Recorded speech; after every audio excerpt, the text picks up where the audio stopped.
Good morning. If you can take your seats. Welcome. We will call this meeting to order on the 19th day of May, 2026. Commissioner Joe Fletcher is joining us by telephone or Teams. Commissioner Fletcher, are you there?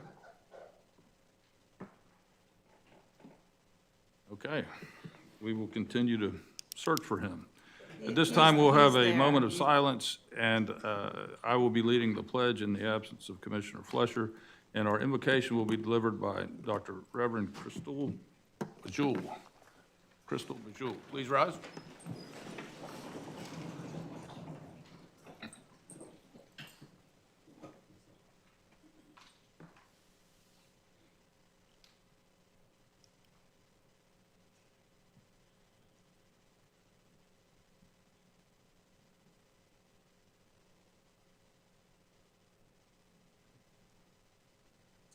Spirit of joy, gratitude, and gentle guidance.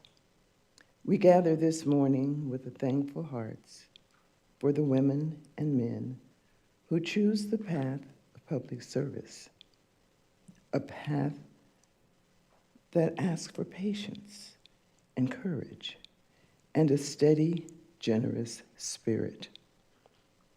Let gratitude rise in this room like soft morning light, reminding each person here that their work matters, their presence matters, and their service reaches far beyond these walls into the daily lives of the people they serve. And like a quiet joy, let it find its way so that kindness places a small smile in the heart and lightens the shoulders and reminds us that even serious work can be carried with warmth and grace. May peace sit beside each person here, and may joy tap them gently on the shoulders just when they need it the most. Bless these commissioners with clarity, compassion, and the deep satisfaction of knowing that they are helping shape a community where all can thrive. And bless these veterans here who have given their lives one way or another, that I can stand here and offer this blessing. May gratitude steady all of us. May joy accompany us. And may peace guide every decision made today. And so it is. Amen. Please join me in the pledge, please. Allegiance to the flag of the United States of America and to the republic for which it stands, one nation, under God, indivisible, with liberty and justice for all. Thank you, Reverend Jewel, very much. And while I'm here, Yes, ma'am. may I thank the commissioners for having supported us during our groundbreaking. It was wonderful to have your support and to see you there. And also our county supervisor. Did I get that right? Thank you. Blessings to you. Thank you very much. Commissioners, with additions and deletions, we do have two items that I would like to add, which would be 5E, which is a presentation by the City of Vero Beach, which will be exciting, and 5F, which is another presentation about affordable housing by Bethany Forciano. Move to approve as amended. We have a motion, we have a second. Any further discussion? Hearing none, all in favor? Aye. Brings us to our proclamations and presentations. The first one will be National Safe Boating Week, presented by Commissioner Joe Ehrman. Good morning. Thank you, Mr. Chairman. It's always a pleasure to do this every year for this fine group that promotes Safe Boating Week and does what we need to do for everybody to be out there that's on the water to join themselves. So come on up, gentlemen. So, again, it's my honor to read this proclamation. declaring May 16th through the 22nd, 2026 as National Safe Boating Week. Whereas recreational boating and paddling is a popular pastime in our community enjoyed by residents and visitors alike. And whereas safe boating and paddling practices and the consistent use of life jackets are essential to preventing accidents and saving lives on our waterways. And whereas the United States Coast Guard Auxiliary, in partnership with local agencies and organizations, is dedicated to promoting boating safety through education, vessel safety checks, and public outreach. And whereas National Safe Boating Weeks, observed May 16th to the 22nd, 2026, serves as an annual reminder for all boaters and paddlers to practice safe boating and paddling habits and to always wear a life jacket while on the water. And whereas the National Safe Boating Week theme, Wear It, emphasizes the importance of life jacket use and encourages all boaters and paddlers to set positive examples for others. Now, therefore, proclaimed by the Board of County Commissioners of Indian River County, Florida, that May 16th through the 22nd, 2026 be designated as National Safe Boating Week, and we urge all citizens to support boating safety efforts, participate in boating safety education, and always wear a life jacket while boating and paddling. Adopted this 19th day of May, 2026, and signed by all 5 county commissioners. And as always, welcome, gentlemen. We're glad to have you here to promote this. Thank you and good morning. I know we've got a full agenda today, so I'll keep this very short. You've said everything there that I needed to say, so we just appreciate your support. Hope everybody stays safe this boating season, and we don't have any incidents in our county that we need to have bad news about. So wear our life jackets and have a great summer. Thank you. Come on up. Thank you. Come on up. Everybody come on up.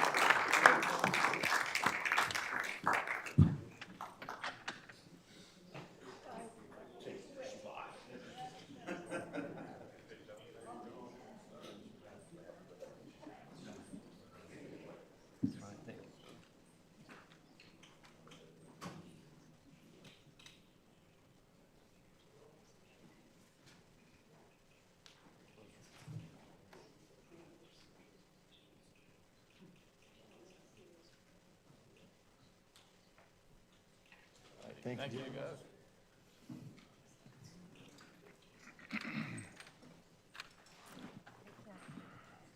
guys. I just want to thank them. Honestly, they do this every year, and they go everywhere, not just here. They go to Vero Beach. I know they go to boating safety classes, but they go to city council. They're at Downtown Friday.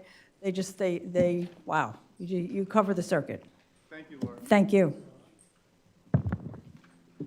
Thank you. Next, Commissioners, we have a proclamation presented by Commissioner Susan Adams recognizing Mental Health Awareness Month. If you're related to this topic, please come on down. Angela and Amy, you guys want to come on up? And Wilfred? Fantastic. It's my pleasure to read a proclamation recognizing Mental Health Awareness Month, May 2026. Whereas mental health is essential to overall health and well-being, influencing how individuals think, feel, act, make decisions, and maintain physical health. And whereas nationally, 1 in 4 adults in the United States experiences a mental health illness each year, affecting millions of individuals and families across the nation. And an estimated 58 to 63% of adults in Florida with a mental illness do not receive treatment. And whereas federal health data also finds roughly 19.2% of adolescents report depression symptoms in a given period. And whereas, despite improvements in health insurance coverage, approximately 8%, or 27.2 million, of Americans remain uninsured, creating ongoing barriers to accessing essential mental health services. And Florida continues to rank among the lowest states nationwide for access to mental health care. And whereas social stigma, financial challenges, and limited awareness remain significant obstacles to seeking help, and communities must respond through education, outreach, prevention efforts, and expanded access to care. And whereas promoting mental wellness requires the collective commitment of residents, healthcare providers, educators, businesses, and community leaders to ensure compassionate support and accessible resources for all. And whereas the Commissioners of Indian River County are dedicated to fostering a community that supports mental wellness by promoting access to treatment, strengthening educational resources, and encouraging opportunities that advance mental health and resilience for all citizens. Now therefore be it proclaimed by the Board of County Commissioners of Indian River County, Florida, that we recognize May 2026 as Mental Health Awareness Month, adopted this 19th day of May 2026 and signed by all 5 county commissioners. Welcome. Do you guys want to tell us a little bit about what's going on for Mental Health Awareness Sure. Month?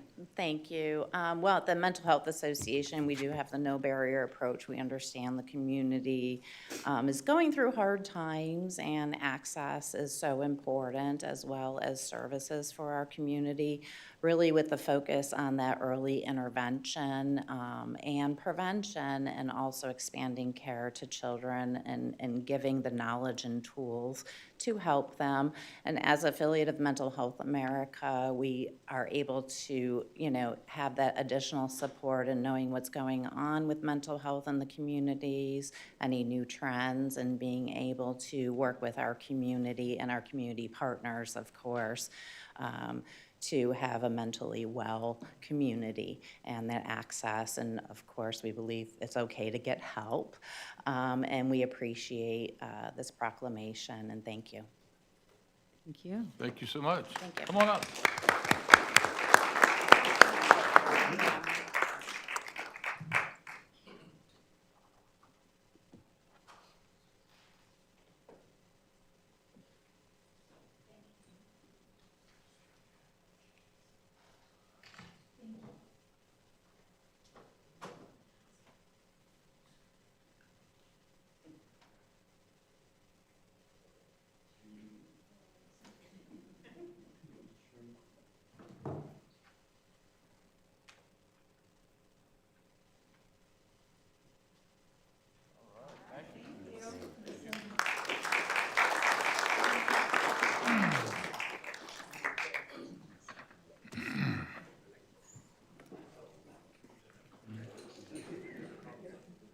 Commissioners, the next proclamation is honoring Peyton Cooper on the 2026 Youth of the Year. If Peyton and Miss Elizabeth Thompson can come down.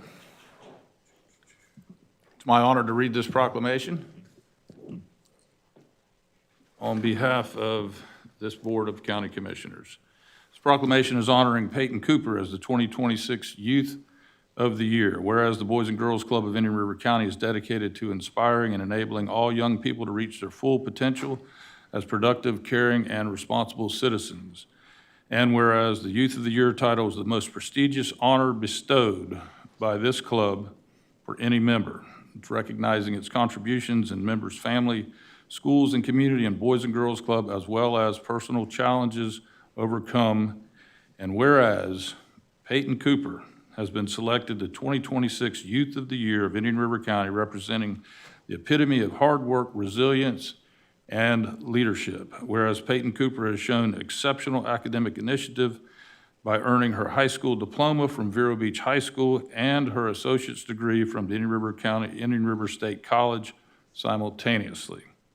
And whereas she has further distinguished herself by being successfully obtaining her Certified Nursing Assistant Certification, her CNA, proving her commitment to career and service as well as being there for others. And whereas Peyton Cooper will attend the University of South Florida this summer, pursuing a pre-med degree. And whereas Peyton Cooper serves as the beacon of hope and a role model for her many years, demonstrating that with dedication and support of the Boys and Girls Club, great futures are truly within reach. Now therefore be it proclaimed by this entire Board of County Commissioners of Indian River County, Florida, that we recognize and applaud Peyton Cooper's accomplishments and extend her heartfelt wishes to succeed at the University of South Florida. Go Bulls. Adopted this 19th day of May, 2026, and signed by all 5 county commissioners. Welcome and good morning. Good morning. Hi, how you doing? I'm not Peyton. I'm not Peyton. Peyton actually couldn't be here today due to a scheduling conflict. She actually started a new job working as a CNA over the summer, so she couldn't get today off. Unfortunately, today was her first day. Yeah,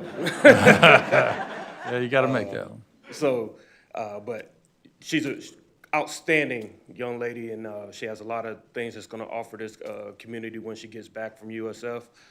So we're all proud of her, and we thank y'all for accepting her for this proclamation. So. Thank you. Very proud of Peyton. Come on up.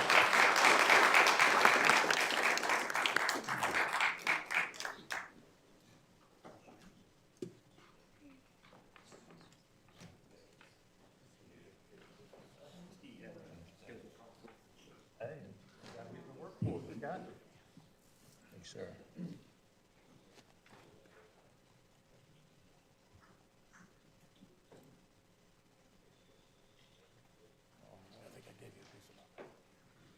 You don't want that. Thank you. Congratulations, Peyton.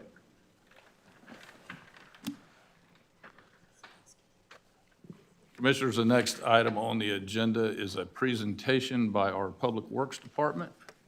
I think I see Mr. Ronnie Jones, our director. David Shiver, welcome. Good morning. Good morning, Commissioner Chair, fellow commissioners. My name is Ronnie Jones, the Director of Public Works, and with me today is, David Scriber, Assistant Public Works Director, County Surveyor, Jack of all trades. so we are here today on behalf of our Public Works team with a great deal of humility and gratitude.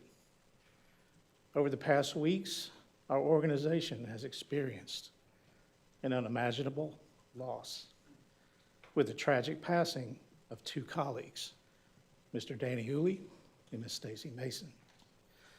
Their absence is felt deeply across our department, and the memory continues to stay with us each day. During this difficult time, the support, the compassion, and understanding shown to our employees has meant more than words can fully express. On behalf of all Public Works employees, both in the field and gathered here today, we would like to sincerely thank Chairman Lohr and all county commissioners, Mr. John Tukanich, our county administrator, and the entire administration team. Your leadership allowed our staff, the people who serve this community every day, the time and the space to grieve, to support one another, and to begin that healing process. That care and consideration have made a lasting impact on all of us. It is with deep appreciation and respect that we present this plaque as a small token of our gratitude. We thank you for standing with us and supporting our staff and leading with your compassion during such a difficult time. And now the reading of the plaque. In grateful recognition of your leadership and on behalf of the Public Works Department, we extend our sincere appreciation for your support during a time of profound loss. Your guidance helped our team navigate this tragedy with strength, unity, and resilience. In honor and memory of Mr. Danny Hooley and Ms. Stacy Mason, presented on Tuesday, May 19, 2026, to Chairman Darrell Lohr and the Board of County Commissioners, and to Mr. John Tukanich, County Administrator, and the administration. With deepest gratitude, Public Works Department. At this time, we'd like to ask Chairman Lohr and Administrator Tukanich to please come down and accept the plaque. Thank you.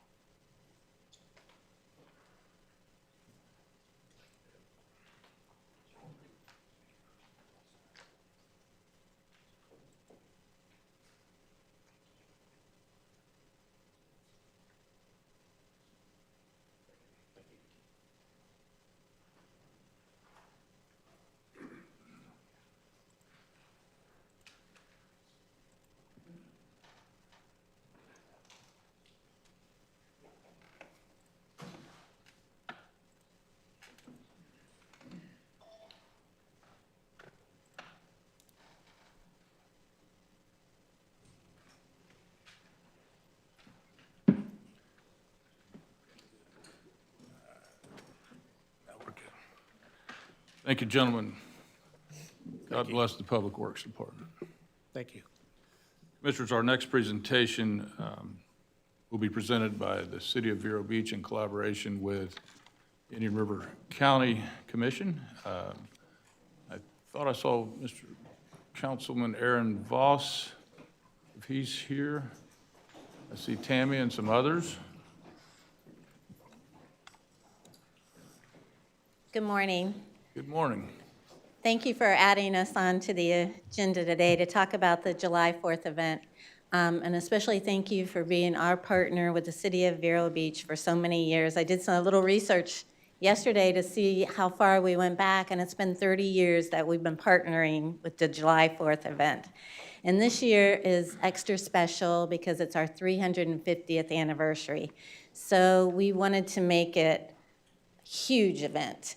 Not for the City of Vero Beach, not for Indian River County, but for this whole community.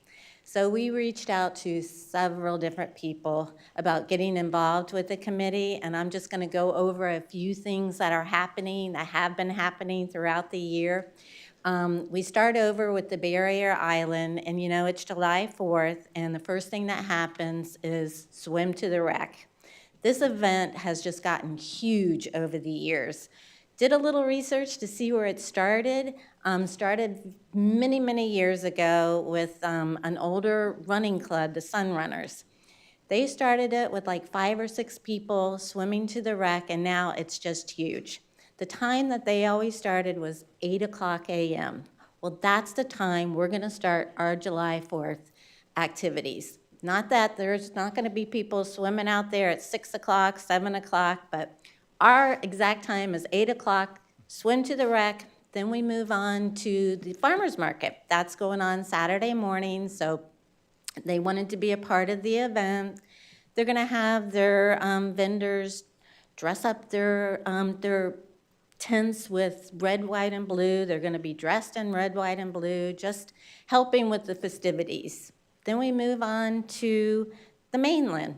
So we plan on having a really nice parade starting at 10 o'clock. The parade will start on 14th Avenue, probably last between 10 to 12. Then at 12 o'clock in the community center, we're gonna have our huge birthday cake, sing happy birthday to our country. In the meantime, at the train station, there'll be the antique cars there, so there's probably gonna be about 25 cars there. Didn't really want to have them in the parade. We were told that they overheat at times, so they will be there for everybody to come and see. We also recently did a really nice art contest. We had Barry Shapiro, a local artist, get with the different high schools in the area, and they came up with an art program for different students to paint different things that they see as the 250th anniversary. And I'm not kidding you, we have like 45, 50 paintings that came through with that. They had, actually people that juried those paintings. They had a first, second, and third place. And I mean, it was a really hard choice. They came out nice, but all those paintings will be displayed at the community center on that day for everybody to see. And I am forgetting a lot of different things that are going on, but have the gist of it. Now I'm going to turn it over to Councilmember Voss, who's going to discuss the time capsule. Wow, that's enough. Good morrow to this august assembly. Esteemed commissioners, noble citizens, and rabble-rousers. Nice. Wow. On behalf of this community, we render our humblest thanks unto Indian River County Board of Commissioners for their bountiful providence in sponsoring this jubilee, marking the 250th year of our nation's birth. Your steadfast devotion doth preserve the flame of liberty in the memory of our forefathers for generations yet to come. Likewise, we offer our hearty gratitude to the City of Vero Beach, which doth proudly host this grand observance, and standeth as a most valued partner in these historic festivities. We likewise, in solemn witness to this day, the county hath bestowed 3 cylinders in remembrance, time capsules, to be sealed and committed unto this earth at the Heritage Center on the 3rd day of July, at the 10th hour of the morning. Let these vessels carry forth the treasures and voices of our age, that our children's children may one day behold the legacy we bequeath unto them. As we cast our eyes upon the horizon of our nation's future, let us be stirred in the spirit of our indomitable Captain John Paul Jones, that's me, who famously proclaimed, "He who will not rise cannot win." Let it be known that our course is set, our resolve is firm, and by Jove, we have not yet begun to celebrate. God save the great state of Florida. May the Almighty continue to pour his blessings upon the community, this country, this county, and the United States of America. Thank you. Wow, thank you.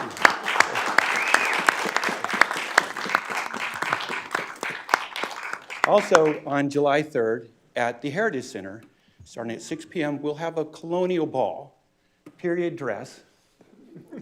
Would be appropriate, only $25, all are welcome. Thank you. Thank you very much. Great job. Come on up, John Paul. Take a picture. We're going to give you the capsules. You can put them here. Yeah, we can put them there. We'll lose them. I think we should take a picture, though. John Paul. Aaron, come on.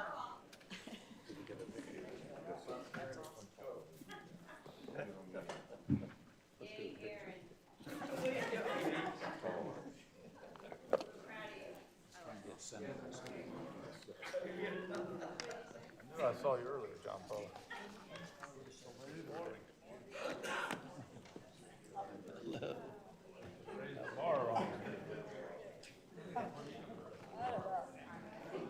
Yes. John Paul, you have to get in the middle.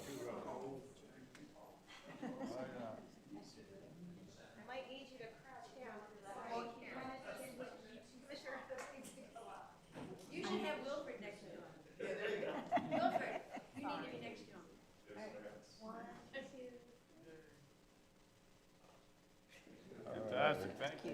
We'll see you there. Thank you, Tammy. Well done. Yes. Get my costume ready. That was great. Wow. You could do that. Commissioners, next we have a presentation by Ms. Bethany Forciano. As a reminder, this is simply a presentation. There'll be no votes taken. There'll be no exchange of dialogue. It's as an informational purpose. Good morning. Good morning. Welcome. Thank you. Chairman Lohr, thank you. Vice Chairman Moss and Commissioners. I want to thank you, Chairman Lohr, for giving me the opportunity to present in front of the Commission today, and I would like to thank each of the Commissioners for taking the time to meet with me individually to discuss what I believe is at least a small solution to an ever-growing problem of affordable housing. I know that each of you are aware of my background, but for the benefit of the public, I'll give a brief description. My 40-year career was spent in the multifamily affordable housing industry, and I worked in all aspects of underwriting and development, including market assessment, site selection, working with local governments on approvals, loan packaging, overseeing construction, rent-up, and management. In 1996, I secured a 7-acre site in Sebastian with the goal of developing affordable rental housing for seniors through the federal Section 42 tax credit program administered in the state of Florida by Florida Housing Finance Corporation. I worked with the city of Sebastian in getting their support and site plan approval that were necessary for the application, as well as the county to get the utilities to the site. Commissioner Fran Adams was instrumental in helping me to work through the process with the Utilities Department, and ultimately got me in front of the Board of County Commissioners to request their approval to make a financial commitment to bring the utilities to the site, which received unanimous approval. This was done in record time, as I didn't secure the site until the third week of February, and I was under a hard deadline of April 9th for the filing of the tax credit application with Florida Housing. That's how fast things could move back then, when there was little development going on, because the majority of the land was still being farmed by growers in the citrus industry. I've often said that without Fran Adams, there wouldn't be a Grace's Landing. She understood how important this proposed development was to the seniors in her district, and it was her foresight and determination to do what was best for her district that provided the opportunity for affordable housing and has served literally hundreds of seniors in Indian River County for the past 29 years. I would love the opportunity for each of you to tour Grace's Landing and meet the residents to hear firsthand what a difference it has made in their lives. After becoming semi-retired in 2020, I became very involved in the community, staying on top of what's happening at the city council meetings and the county commission meetings. In 2024, I was appointed to the Vero Beach Planning Board. I also serve on the board of Indian River Habitat for Humanity, and I'm a member of the Indian River County Taxpayer Association, serve on the board of the local chapter of the Military Officers Association of America, and I'm an active supporter of the Veterans Council. I have served on grant committees with Impact 100 and United Way's citizen advisory panels assessing grant applications for nonprofits. Serving on the grant panels has been one of the most eye-opening experiences in that it has given me an opportunity to learn about the very important work that the nonprofits are doing in our community and gain firsthand knowledge about the populations that they serve. Regardless of where my interaction has been, there's one subject that continues to come up in each and every forum I attend, and that is the need for affordable housing for working families. Whether it's input from an employer, a governmental agency, a nonprofit, or a citizen, the subject comes up over and over again. After attending 2 different back-to-back monthly luncheons where concern with the subject was raised, one in a question to a local representative about what can be done about affordable housing with no ideas offered for a solution, and one from a major employer who stated that much of their workforce commutes from other counties because they can't afford to live here. And the employer spoke of concern for their employees' safety when they have a 45-minute commute home at the end of a long shift with overtime. Again, problem stated, no solution. It occurred to me that if we really want to solve this problem, we got to quit talking about it and actually do something. Knowing that one of the main barriers to providing affordable housing is high land costs, and remembering that the 120 units of low-cost housing for seniors at St. Francis Manor was developed in 1972 on county-owned land through a long-term, low-cost lease, I began researching county-owned property and found a very suitable 7-acre site at 1840 25th Street. It's located in the city and is currently zoned H, being it was the site of the old hospital. The adjacent property across 25th Street, directly to the south, is zoned residential multifamily and would allow up to 12 units per acre. The city fully supports the rezoning of this parcel for up to 10 units per acre with a design that respects the old Florida character of the surrounding neighborhood. To understand the necessity of this project, one has to look at the gap between wages and the cost of living. There have been over 1,200 units of market rate housing constructed, market rate rental housing constructed in the county in the last 3 years, and there's even more in the pipeline.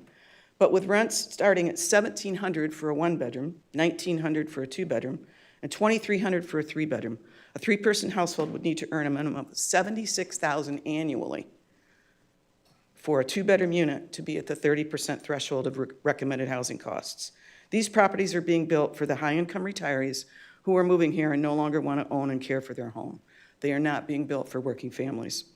An affordable housing development using tax credits would serve families earning up to 80% of the area median income, with 60% being the average. A 3-person family earning 60% of the 2026 county's area median income has an income cap of $55,200. In other words, they could earn up to that amount and still qualify. This would qualify teachers, police officers, healthcare workers, firefighters, workers at Piper Aircraft as the major manufacturing employer, not to mention the hundreds of people who work in the service industry taking care of us and our tourists. Furthermore, between 30 and 40% of the county staff, roughly 360 to 490 individuals, earn less than $50,000 annually. From this location, they could walk to work, as could the Piper employees and those who work downtown. Rents at the 60% median income level would provide a significant monthly savings for a 1-bedroom unit and up to $900 on a 3-bedroom unit. This translates to an annual savings of $7,200 to $10,800 over the average market rate rents of those 1,200 plus units I just mentioned. Committing this parcel to affordable housing for working families is the highest and best use of this property, and it is the right thing to do for the working people of Indian River County. This location for housing is absolutely optimal with its walkability to downtown, the county complex, Piper Aircraft, groceries at the Up Center, and its location on the GO line, as well as its easy access to all the healthcare employers located on 37th Street. Although the county is on the deed, it's the taxpayers who own the property. As the elected officials, you are its stewards. I would ask you to take the first step and work with the city on the rezoning of the parcel with a plan to commit it for future development of affordable housing for working families. I believe the Section 42 tax credit program would be the best vehicle to accomplish this. I have spoken with an experienced Florida tax credit developer who has an excellent reputation with Florida housing, finance, and the communities he has worked with. He would be happy to meet with you to help accomplish this. In closing, I have zero financial interest or gain in the future of this parcel. I am just an interested citizen who has a passion for affordable housing, having spent 40 years in the industry. I have seen firsthand the improvements to communities who put working families and seniors first, like Commissioner Fran Adams did by helping to shepherd the local approvals at record speed for Grace's Landing. These hardworking people are the backbone of our community, and we need to provide for them here so that we can keep them here. They are what makes Vero Vero. Thank you. I'd be happy to answer any questions if it's appropriate at this time. Thank you very much, Ms. Fortunato. As mentioned earlier, this is a presentation. We don't have dialogue exchange, but we thank you for putting this on our radar. I think we're all very familiar with it, and by virtue of this meeting, we'll have the administrator meet with Mr. Falls. Okay, And great. begin some type of dialogue. Wonderful. So Thank you so much. Thank you very much. Thank you for what you do.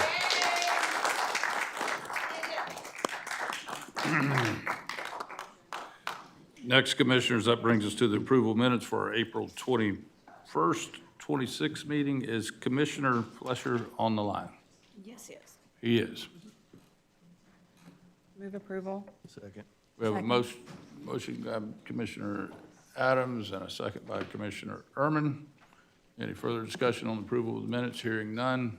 All in favor? Aye.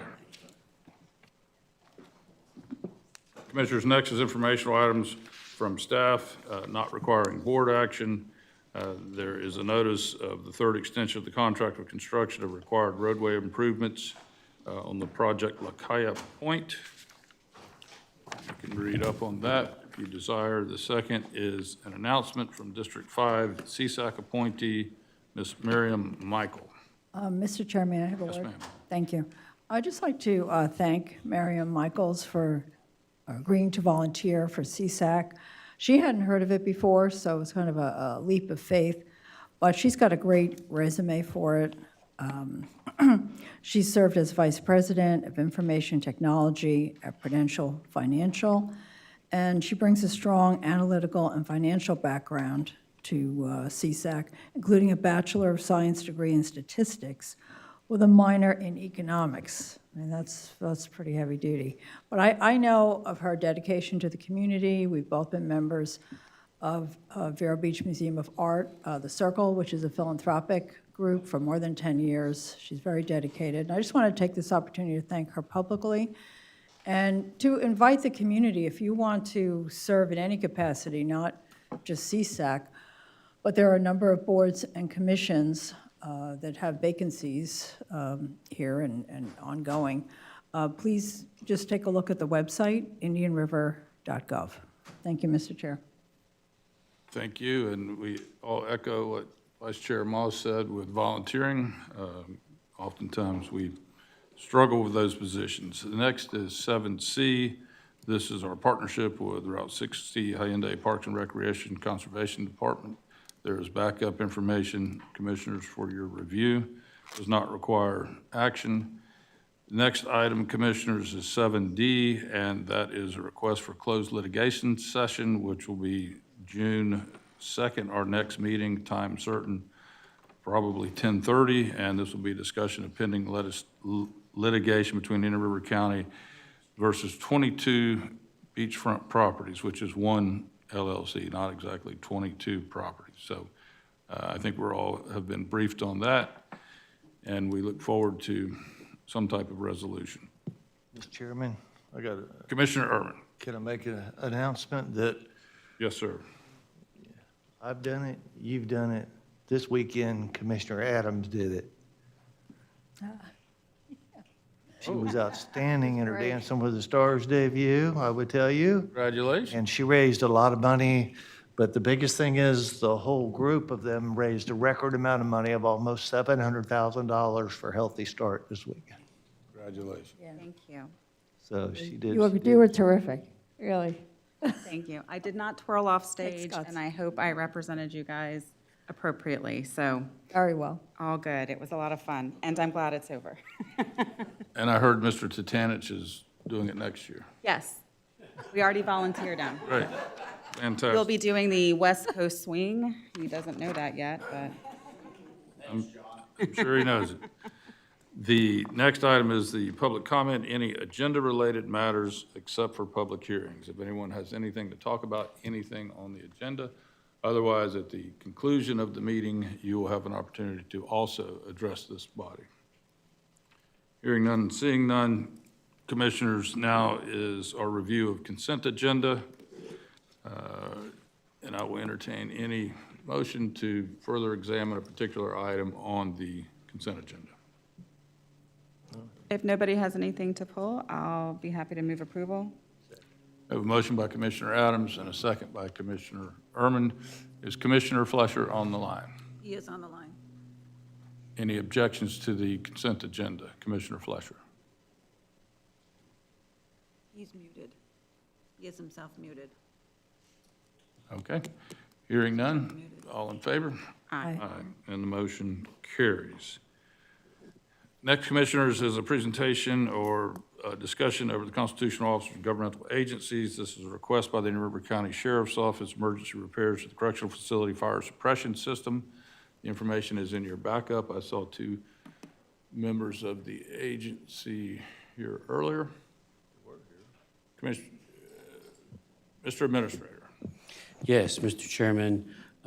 Recently, I had conversations with the sheriff and also the Deputy Chief Campbell, and they have been undergoing some renovations, and actually some very needed renovations and upgrades at the jail. And in the process of doing that, they identified a leak in the suppression lines of the fire suppression system. And in the backup of the letter from the sheriff, you'll see some photos that show some pretty significant corrosion. And if that system was to fail or activate right now, it would probably present a significant health hazard.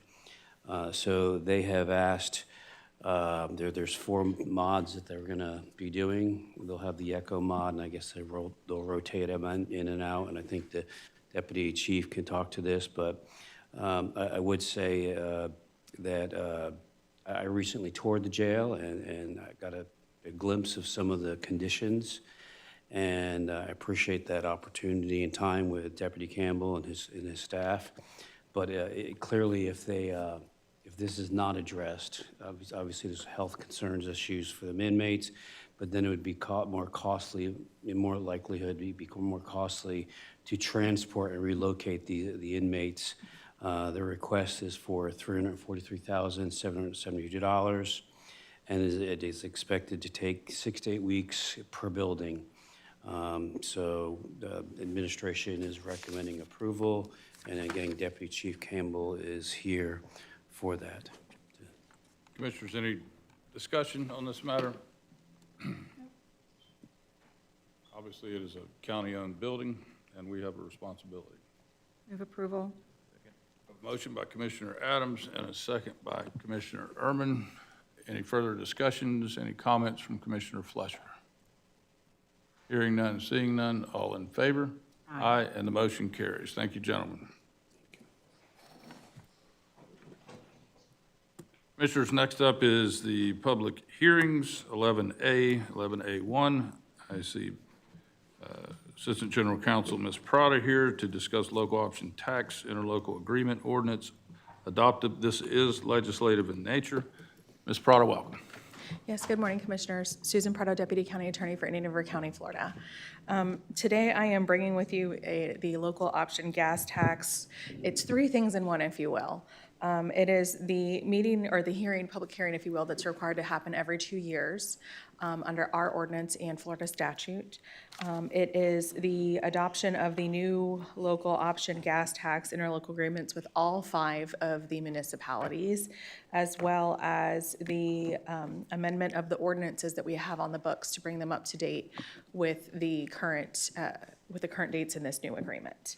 So just a quick background on this. So this particular local option, 6-cent local option gas tax was adopted in 1986. And back in 95 is when this current agreement that we're under now was entered into back in 95, 96. That current agreement that we're under now expires August 31st, 2026. That's a 30-year agreement. That is the length of time that Florida statute allows us to have those agreements for. Since that's expiring, we needed to bring this back in front of you and have this heard today. Also because there's a deadline in the statute of June 1st for the calculations. So we need to make sure that we meet all of those deadlines. That is under Florida statute 336.025. So with that being said, I'm not sure if the board has any questions for me, but all 5 of the interlocal agreements have been signed by all 5 of the municipalities. They did update a new method of computing the what comes in from the gas tax for the distribution.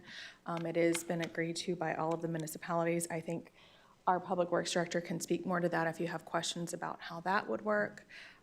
But what's left here today is for there to be the public hearing, allow the public to be heard on this if they have any questions or concerns. I'm not sure if anybody from the municipalities are here to talk about it.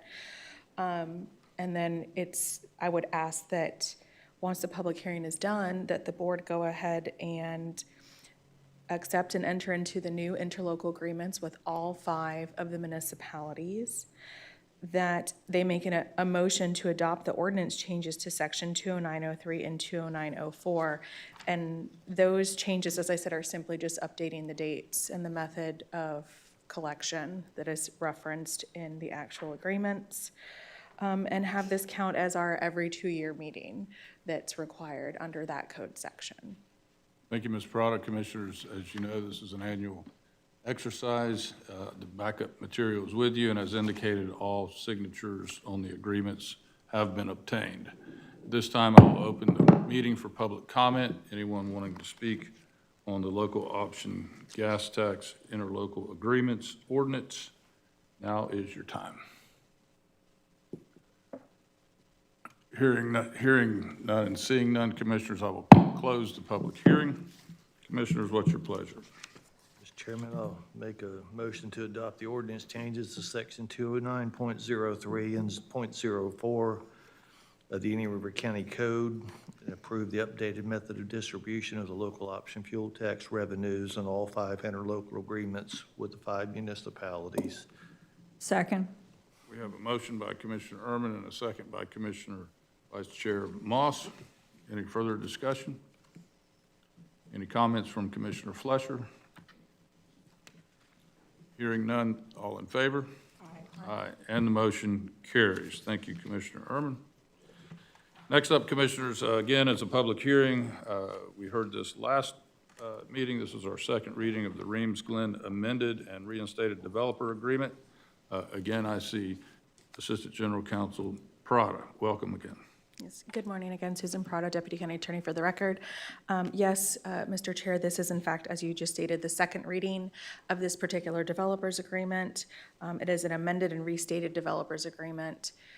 It is simply from changing where the lines were being proposed to be put in front of these particular houses in an already existing community to moving them to the rear lot lines of the houses. It's changed, I think, a little bit of the cost, which has caused us to come back and look at this agreement again to change some of the terms. But all that's changing essentially is just switching the lines from being run through the private right-of-way in the front of the property to switching them to the back of the property with in the utility easement that exists there. So with that, this is the second public hearing that's required under Florida statute 163.3225. The first public hearing was, as you stated last time, on May the 5th. Therefore, I would ask that you open the public hearing, take public comment, close the public hearing, and have a motion to approve this developers agreement, this amended and restated developers agreement. Commissioners, any comment before the public hearing? This time we will open the public comment, public hearing. Anybody have any concerns or questions for staff or any of the commissioners with respect to Reams Glen amended reinstatement of the development agreement? Hearing none and seeing none, I will now close the public hearing. Commissioners, as mentioned, this came before us, first reading, last meeting. What is your pleasure? Move approval. We have a motion, and I'll second that. We have a motion by Commissioner Adams and a second by myself. Any further discussion? Any questions or comments by Commissioner Flesher? Hearing none or seeing none, all in favor? Aye. And the motion carries. Thank you, Commissioners. Have a wonderful week. Thank you, Susan. Commissioners, before you today is item 11A3, an ordinance authorizing the extension of the temporary moratorium on zoning changes and comprehensive plan amendments with respect to the Oslo corridor study area. This is legislative in manner, so there will be an opportunity for public hearings. I see Mr. Stoll present. Good morning. Good morning. My name is John Stoll. I'm the Planning and Development Services Director for the county. I wanted to take a brief moment to introduce our new neighborhood planning manager. This is Stefan Menard, and he comes to us after a long, illustrious career with the federal government. We're really happy to have him here. He's going to be helping us out with the Gifford Neighborhood Plan. He'll be taking the lead on that, and should be an exciting opportunity for everyone in the community. But thank you. Thank you very much. It's a pleasure to be here, honored to serve. Thank you. Thank you. Okay, so we'll start with just a quick brief background. I won't be long. In 2023, Florida Department of Transportation began construction on the long-anticipated I-95 interchange to Oslo Road. In preparation for this, at May 20th, 2025, the Board of County Commissioners supported the following recommendations. USB extension. The board directed the Planning and Development Services Department to extend the urban services boundary from 58th Avenue Southwest to 98th Avenue Southwest between 5th Street Southwest and 13th Street Southwest. Number two, to create an overlay district, a corridor-specific regulations for site and building design, landscaping, and allowable uses for consistency and quality. And number three, the board enacted a temporary moratorium. It was a one-year moratorium on rezoning. That was to allow time for us to evaluate and revise our future land use designations, develop corridor-specific development guidelines, and establish architectural and urban design standards to ensure cohesive growth. Once the Oslo project is complete, we will bring forward comprehensive plan amendments and a recommendation for extension of the USB, a comprehensive plan amendments for new future land use designations for all parcels within the study area, and LDR amendments, land development regulations, to adopt the Oslo Corridor Overlay District. The temporary moratorium is set to expire on June 17th, 2026 this year. Staff has made considerable progress on the previously mentioned items, including analysis of future land use patterns, preparation of draft overlay concepts, coordination with stakeholders, and evaluation of infrastructure and development impacts within the corridor. However, due to the scale and long-term importance of this project, staff believe additional time is necessary to ensure the final product is comprehensive, consistent, and ready for adoption without unintended gaps or errors. This includes ensuring that future land use designations are accurate, that the overlay standards are clear and enforceable, and that the resulting regulations properly balance economic development, infrastructure capacity, aesthetics, and compatibility with the surrounding areas. Given the significance of the Oslo Road interchange and the anticipated development pressure within the corridor, staff believe it is critical that these regulations and mapping updates are done correctly the first time rather than rush to completion prematurely. An extension of the temporary moratorium through December 31st of 2026 will allow sufficient time to finalize the comprehensive plan amendments, complete the Oslo Corridor Overlay District regulations, and return to the board with a coordinated and adoption-ready package. Accordingly, staff recommends that the Board of County Commissioners approve the ordinance establishing an extension to the temporary moratorium until December 31st, 2026 on rezonings and comprehensive plan future land use map amendments within the defined Oslo Corridor study area. Thank you. I'm available for any questions. Thank you. Commissioners, any questions or concerns for Mr. Stoll? Hearing none, seeing none, I will open this meeting, this topic for public comment, as it is in legislative in nature. If you have any questions or concerns for staff or any of these commissioners or administrator or our general counsel, please step forward. Hearing none and seeing none, I will close the public hearing. Commissioners, we've had an opportunity to review this and discuss this for several years. We have a motion by Commissioner Urban, staff recommendation. I will second that motion. A motion and a second. Any further discussion? Any discussion by Commissioner Flesher? Hearing none, seeing none from anyone else, and Commissioner Flesher, all in favor? Aye. Aye. And the motion carries. Thank you, Mr. Stoll. Thank you. Commissioners, at this time, we will take a brief recess, and we will reconvene at 10:05.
Time is 10:05.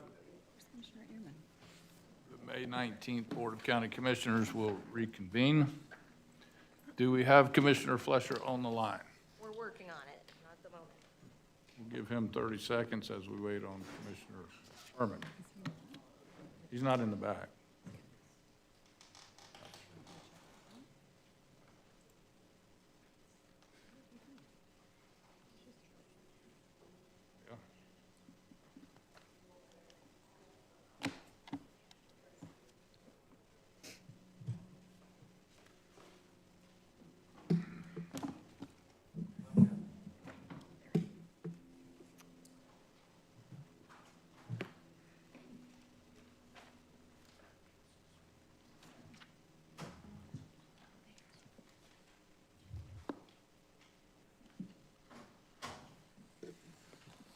Commissioners, this is item 13D under Human Resources. This is a recap of 2 weeks ago, group health insurance recommendations for plan fiscal year 26-27. I see our director, Ms. Suzanne Boyle. Good morning and welcome. Good morning, Commissioners, and thank you, Suzanne Boyle, Human Resources Director. I have a copy of today's presentation that we're going to be reviewing, and it will also be available on screen.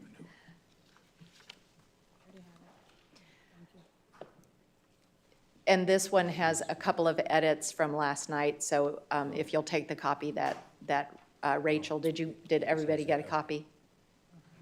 Okay. All right, we'll get started. Okay.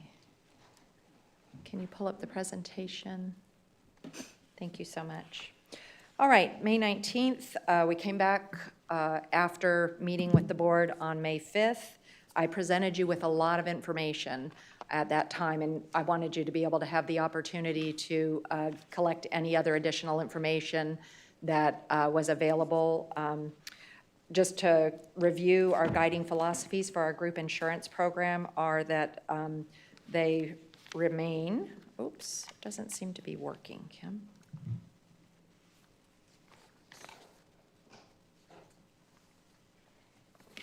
Thank you. That the insurance is affordable, that it is competitive, and that it is sustainable. Our discussion topics today are going to be our plan experience and our funding projections, our renewal strategies that we discussed last meeting to manage our increased costs. We're going to talk about something that we looked at was going down to a single plan, a silver plan only option, and the Lantern Network. This was related to mandating joint and spine surgeries through Lantern. And then also our contribution strategy for the upcoming plan year beginning in October. Last meeting, we looked at our plan and how it was performing. And, since 2021, we've had no rate increases. Our plan has been doing really well until last year when we saw that that was the first time that we actually had a higher spend than what we had budgeted in our income and our premiums for the plan. This year, we're projecting to have about an $8 million shortfall, and Locked-In has recommended that we collect that much in premium for the upcoming year to cover our expenses. Last year, we ended with a $2.5 million deficit, which we expected, but we had a good fund balance, and we made the decision at that time, the board, to leave our premium rates the way that they were. In March, our financials came in and show that we continue to operate at a deficit, but that's grown a little bit to $3.6 million in deficit for this 6 months into the plan year. That's a 128.6% loss ratio. Through March, we also talked about this last meeting. We do have an increase in our high-cost claimants. Those are the individuals whose health care expenses exceed $50,000, and we are now at 51 individuals with a $6.3 million in net claims for those 51 individuals. We talked about our GLP-1 weight loss expenses. That's accounting for about 27% of all our prescription cost, and that's running about $3.3 million.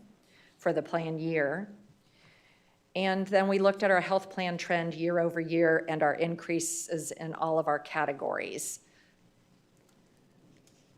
And then we went to our health insurance fund balance, which again, up to this point had been functioning very, very well until we started having to dip into it because of our budget shortfalls. And the most recent balance reflected that it is $17,123,154, which was a 20% decrease from the prior account balance of basically 0.5 million. Our updated projections from Locked-In reflect that they are looking at 8.1 million in additional premium will be needed to fund our upcoming plan year. We attached the March financials to the agenda item, so it's available to you, but this is just an overview of where we're at. If you look on this screen on the far right, you'll see that loss ratio is consistently over 100%, which means we're dipping in and spending more than we have in the budget. This is an overview of our high-cost claimants. These change year to year. People's medical events change year to year. In this particular instance, we now have 5 who have exceeded the stop loss of $300,000, but you'll see that there's a couple that are pretty close behind. I have another claim that's running at $270,000 and one at $231,000, so those may very likely, by the end of the plan year, also exceed our stop loss experiences.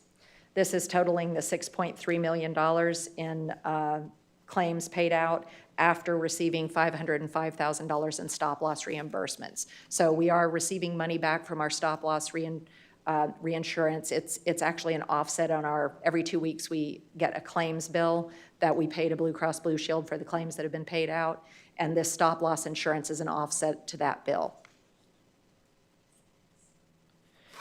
We talked a little bit about our weight loss, our GLP-1 weight loss medications, and this is the information through March. These were the components of the health plan trend, and I guess it's just important to note that across all lines is where we're seeing increases. So it isn't just related to high-cost claimants or GLP-1, it's across all lines that we're seeing these increases. This is the information provided by the Office of Management and Budget related to the Health Insurance Fund. And again, this is just that other illustration where we can see the gray are those expenses that are over where we were in the prior year related to these different categories of inpatient hospital, outpatient surgery, outpatient non-surgery, emergency room, brand name medications, and specialty medications. These are the projections of funding needs that Locked-In prepares for us. It's an actuarial preparation that is done an analysis, and this slide in front of you reflects that we would need $11.4 million to keep everything the way that it is today. That would require an overall increase in our premiums for the employer and the employee combined, the total monthly premium of 44.6%. Then we look at that same projection without the GLP-1 weight loss medications. The rate action would be lowered to about 31.6% or an additional $8.1 million. We also presented some cost-saving renewal strategies that Locked-In presented to us. We have option A, which is to increase our deductibles on both the gold and the silver plan, as well as the out-of-pocket maxes, and also to increase ER copays for individuals that are going to the emergency room that will help offset $749,000 in projected costs. We have a recommendation for doing, they call it care steerage. This is related to those types of medications that are administered at certain providers, and we're looking to direct that more to infusion centers or the member's home for that, and that's a $39,000 savings. You see the GLP-1 recommendation there for the $3.3 million. That would be removing that medication and transitioning to a direct-to-consumer plan. There is another option there that does involve the Right Way program that would help our individuals that are on GLP-1s through the health plan today be able to access the direct-to-consumer pricing. The cost of that program would be $33,000, which is a very low cost for helping to provide some additional support to our members. It isn't listed as a locked-in recommendation, but it is something that staff is supportive of for our individuals that need to transition to the direct-to-consumer model. The Lantern mandatory spine and joint, I have a little bit more information on that. That is a $627,000 savings. There will be some disruption to that because it would be individuals who would be having the voluntary surgeries, elective surgeries, for certain joint replacements or joint revisions or ligament repair, those kinds of things. They would be required to use Lantern for that service rather than going into the network of physicians that are available through the health plan. There is a provision to utilize the health plan if, however, it is not, a patient is not a candidate to use Lantern. Like if they're not accepted by a Lantern physician, if it's a more complex case, that would require it to go back into the health plan. There are provisions for that. But by and large, this would be requiring individuals who might need a knee replacement or a shoulder surgery or things of that nature to utilize Lantern for that benefit.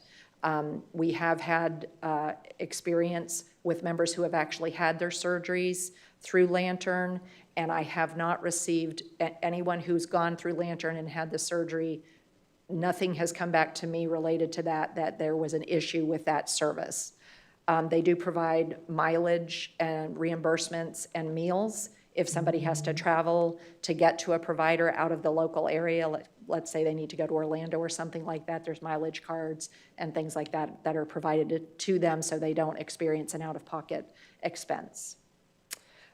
We are also, there's a recommendation for virtual nutrition services to help support just our membership in whole.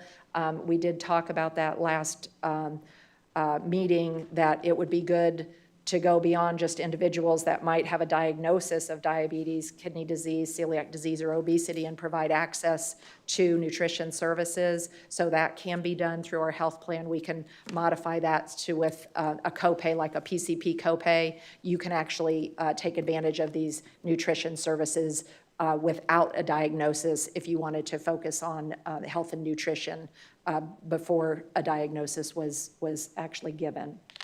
And then we are also looking at expanding the Teladoc mental health support, which is to help individuals who might be needing services for behavioral health, mental health issues, to access those services through the Teladoc benefit, making it much easier for people rather than having to take time off and go somewhere to seek those services.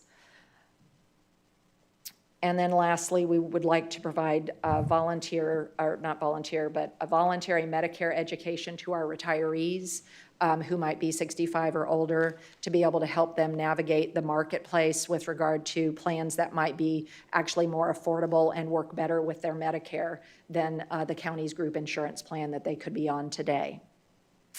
And that's an estimated savings of the individuals transitioning from our plan off to a marketplace plan, projected savings of $196,000 for that.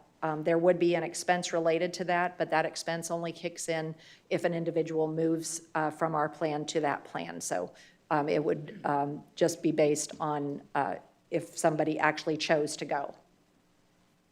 Some of the information that was requested from the board was related to Lantern. We had some questions that came in. One of them was which joint procedures will be mandatory with Lantern. It would cover joint replacement and revision surgeries for the shoulder, the knee, the hip, the ankle, the elbow, and the wrist. Most common procedures include joint arthroscopy, ligament repair, rotator cuff repair, knee replacement revision, and hip replacement revision. What happens if there is no Lantern physician who will accept the patient? I spoke about this earlier. If there's no Lantern provider that would accept a patient, that would initiate an exemption process. That would allow the member to receive treatment through their traditional insurance. The process would be that they would alert us, Indian River County, that the member qualifies for the exemption. And once we're aware of that, we would open that up, and then Lantern would coordinate with Blue Cross Blue Shield to ensure the handoff back into the group insurance. And I do want to just remind you, this is for non-emergent. It's not for emergencies. Emergencies would still fall under the plan. That's what it says here, what happens in an urgent situation. Lantern is only for planned situations, not for emergent situations. So the emergent access to services for joints and things like that would still be in place under the group insurance plan. Where will the surgery, rehabilitation, and follow-up exams take place? Lantern does not cover the physical therapy. That would go right back into the plan, just like it would when somebody goes and has a surgery under the plan. They get a referral to physical therapy, and then there's outreach that comes to the member, and they get that scheduled, and they would access that through the group insurance plan. Lantern does cover post-operative surgical appointments. So those post-operative surgical appointments with the Lantern provider are still covered. And it's interesting to know under Lantern, the thing that's nice about it for our members is that they don't have any co-pays. They don't have to meet a deductible. They don't have any co-insurance. However, under this mandatory provision, we are saying you need to go to Lantern for that because there's a substantial savings to the plan in doing so by redirecting that care. This is referred to as a narrow network. Think of it as that, where we are narrowing a network and restricting it to individuals within a certain category. Some information here. This slide was a little bit, I didn't quite understand it, and I received some clarification this morning. The slide that when you see Sebastian, which is MSA 4, so column 4 over, and it's anything that you see in the green is, in the light green is there are providers within that mileage range. So let's go down to joints. You'll see within 10 miles there is access for joint surgeries within 10 miles. Now, that doesn't mean that the member has to go to that individual. The way that it works with Lantern is you call up and they give you 3 surgeons of excellence for your condition. And then you get to do the research and you get to pick out of those. And if you want another group, you could say, yeah, let me see some more. And they'll send you some more. So you still have access to choice. It's just choice within the Lantern network. I could choose, perhaps, maybe there's a local provider, but I'm wanting to go to this specific provider in another service area. I could choose to do that. They're not going to say you go to the closest one. They will give me a mileage card. They actually preload a card with mileage, money and credits and meals on there. And in some instances, they actually pay for lodging and accommodations when needed if the travel is beyond a certain amount. So it lessens any impact that somebody might have if they do have to travel. And they also, if somebody needs somebody to go with them, they will pay that expense as well and provide for meals related to that person. Interestingly, doing all that still ends up costing less than having those claims run through the health plan. And the reason for that is that there is a direct contract with these providers that Lantern has, and they reimburse them directly. Another component of this program that I think it's important to know is not every surgeon gets into the Lantern network. It's surgeons of excellence. They only look for specific criteria. They look for reinfection rates, revision rates. They study a lot of data, so they're only going to allow into their network a very limited group of individuals that they believe qualify as surgeons of excellence after it's vetted through their process. So it sounds a little bit it's very different. Let me just put it that way. It's very different, but it is a narrow network, but there's choice within the narrow network that the member has. However, they don't have choice to leave that network and go to the group plan unless it is, there is not a provider who will accept me, or something along those lines. Did I cover that pretty well? Yes, that's correct. Okay. So related to the spine, you're going to see for spinal coverage, you're looking at more of the 50 to 150 mile range, and you're looking at that's a 79 mile. That provider is 79 miles away from the Sebastian Vero Beach area. So that's where all that mileage reimbursement would kick in if somebody needed to stay overnight and those things. So with that, I pause. Well, one more thing. Nationwide, we have retirees who are nationwide, and Lantern also has these service areas. Metropolitan Metropolitan Statistical statistical area. Metropolitan statistical areas. So that's where the service areas are. And the disruption was looked at, and do we have access for all of our retirees? Yeah, so on the prior slide, it talked about the top 10 MSAs, and so you can see there are some retirees captured there based on the South Florida population, Asheville, and so it notes that those are more populated areas where those retirees are living, and so there is access. Lake City was an area that would be across the board, lower access, but other than that, everyone else had pretty decent access as far as those top retiree groups. And thank you for bringing that up, Rachel. If you look at that where it says number of employees and percent of population, what they did with this analysis was they actually looked at our total geographical where our employees are living, and then they take a percentage of that number, and based on that, they assume that there are potentially 25 members that live down in that MSA number 1 who may utilize the Lantern benefit. So overall, we're looking at maybe 98 individuals out of the 4,000 members on the plan who might fall into a situation where they would require this elective surgery and use the narrow network through Lantern. Rachel, could you remind me of what drove Lockton to making this recommendation? We had some surgeries that happened in this past plan year, and what was that experience? Yeah, so just that category of spend, I think it was noted on a prior slide, but in general, it is a little bit elevated. The plan has had good success with Lantern as a vendor over the last several years, and this is an area and opportunity, an additional lever that can be pulled. It does come at some disruption, but it's a different lever as opposed to plan design or layered on top of plan design to drive additional income and savings for the plan. So again, this is just an option that's on the table, but we felt that it was worth a discussion so that you could consider whether or not that was something that would fit for us. We reviewed last meeting what our market position was, and you can see that our related to our employee contributions as well as the richer benefits, our plan exceeds benchmarks in the category. So our current plan is a very, very strong plan, both the silver and the gold.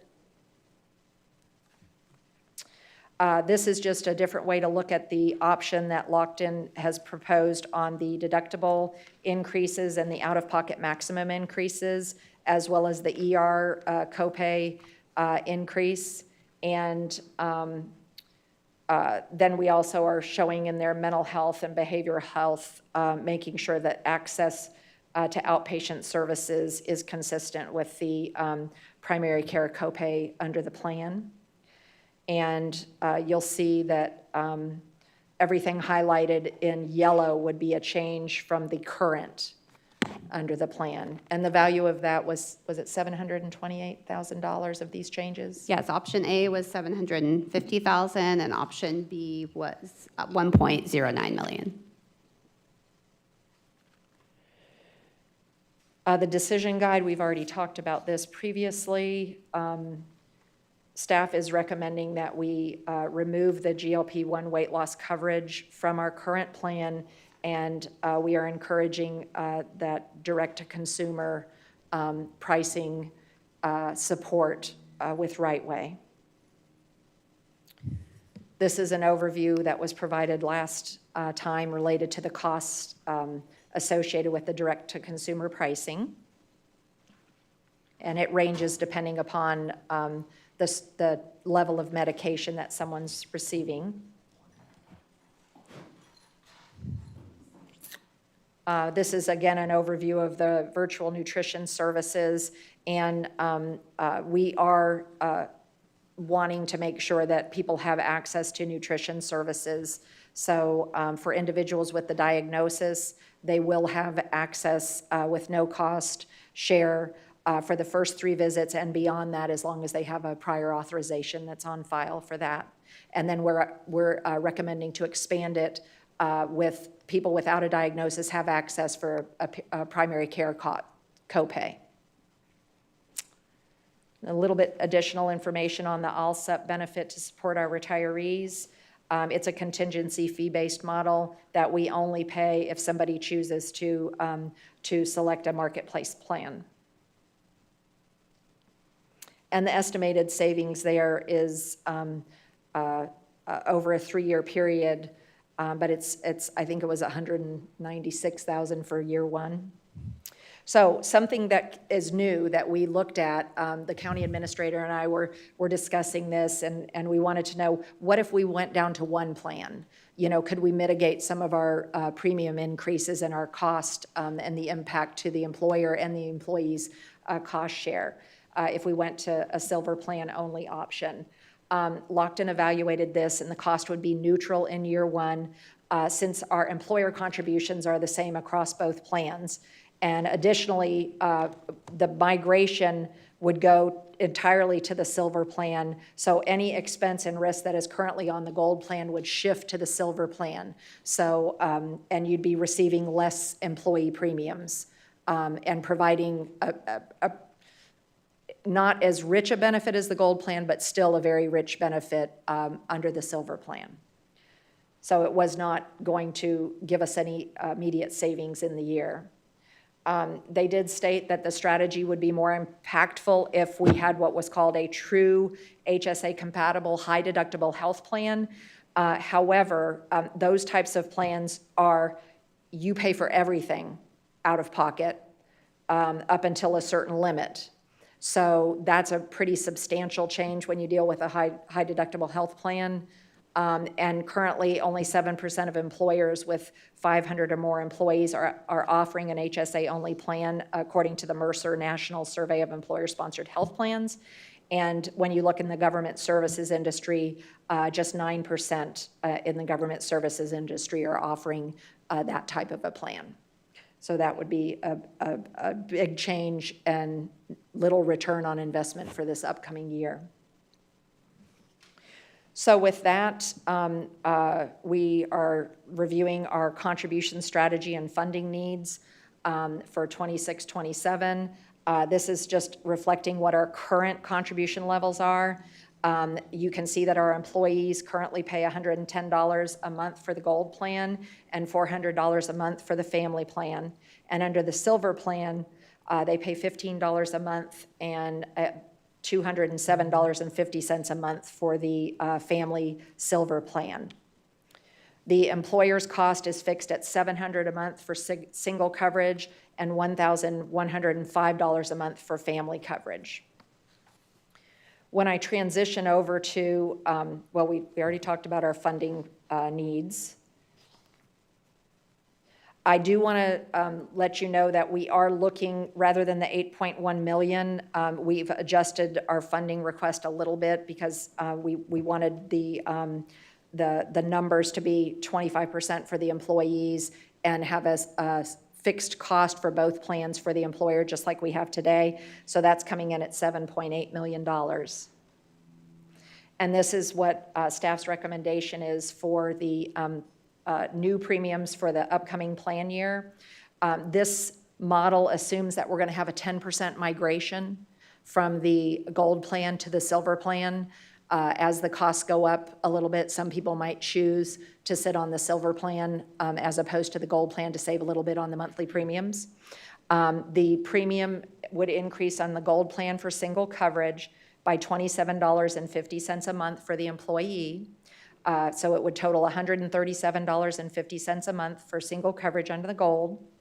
The family coverage under the gold would increase $100 a month and come up to $500 a month for family coverage. The employee single coverage would still be very affordable at $18.76 a month under the silver plan. And the family coverage, again, very affordable under the silver plan at $259.38 a month for those premiums.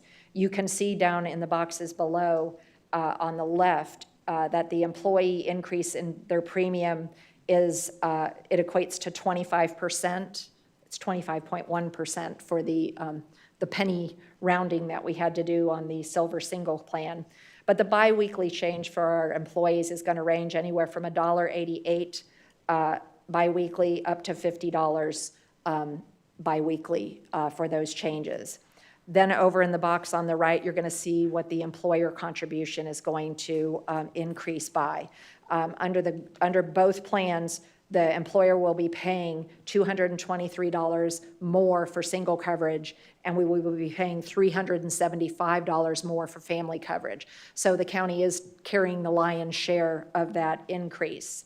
Overall, $6.8 million will be coming from employer contributions and almost an additional $1 million from employee contributions for a total of $7.8 million in additional premiums for the upcoming plan year.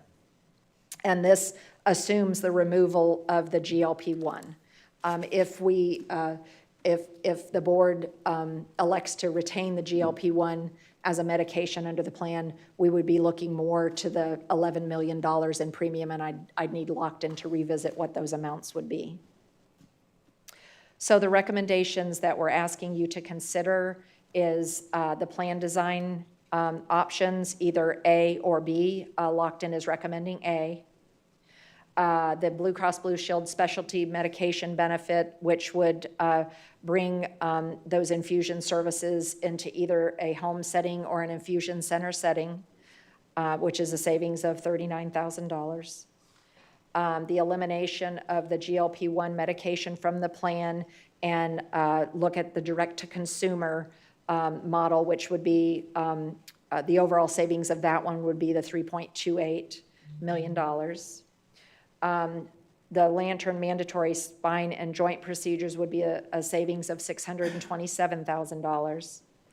And then this change in the nutrition counseling coverage to zero copay.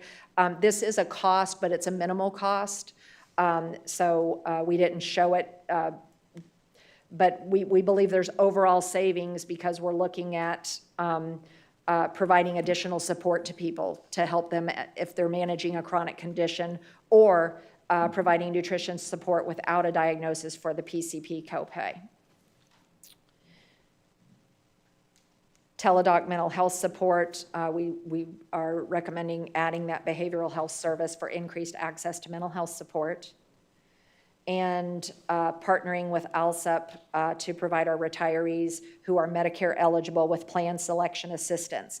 Now, I do just want to make sure that you understand we are not forcing our retirees to go anywhere. They can stay on our plan if they choose to. We just believe it's really important that they have good information to evaluate and make that decision because they will be experiencing a rate increase as well. And then the contribution increase that I just reviewed on that last slide would provide a $7.8 million in additional funding. And it assumes that there's going to be a slight migration over to the silver plan, which is why you have less. The $7.8 million is going to be coming in a little bit less because we're migrating about 10%.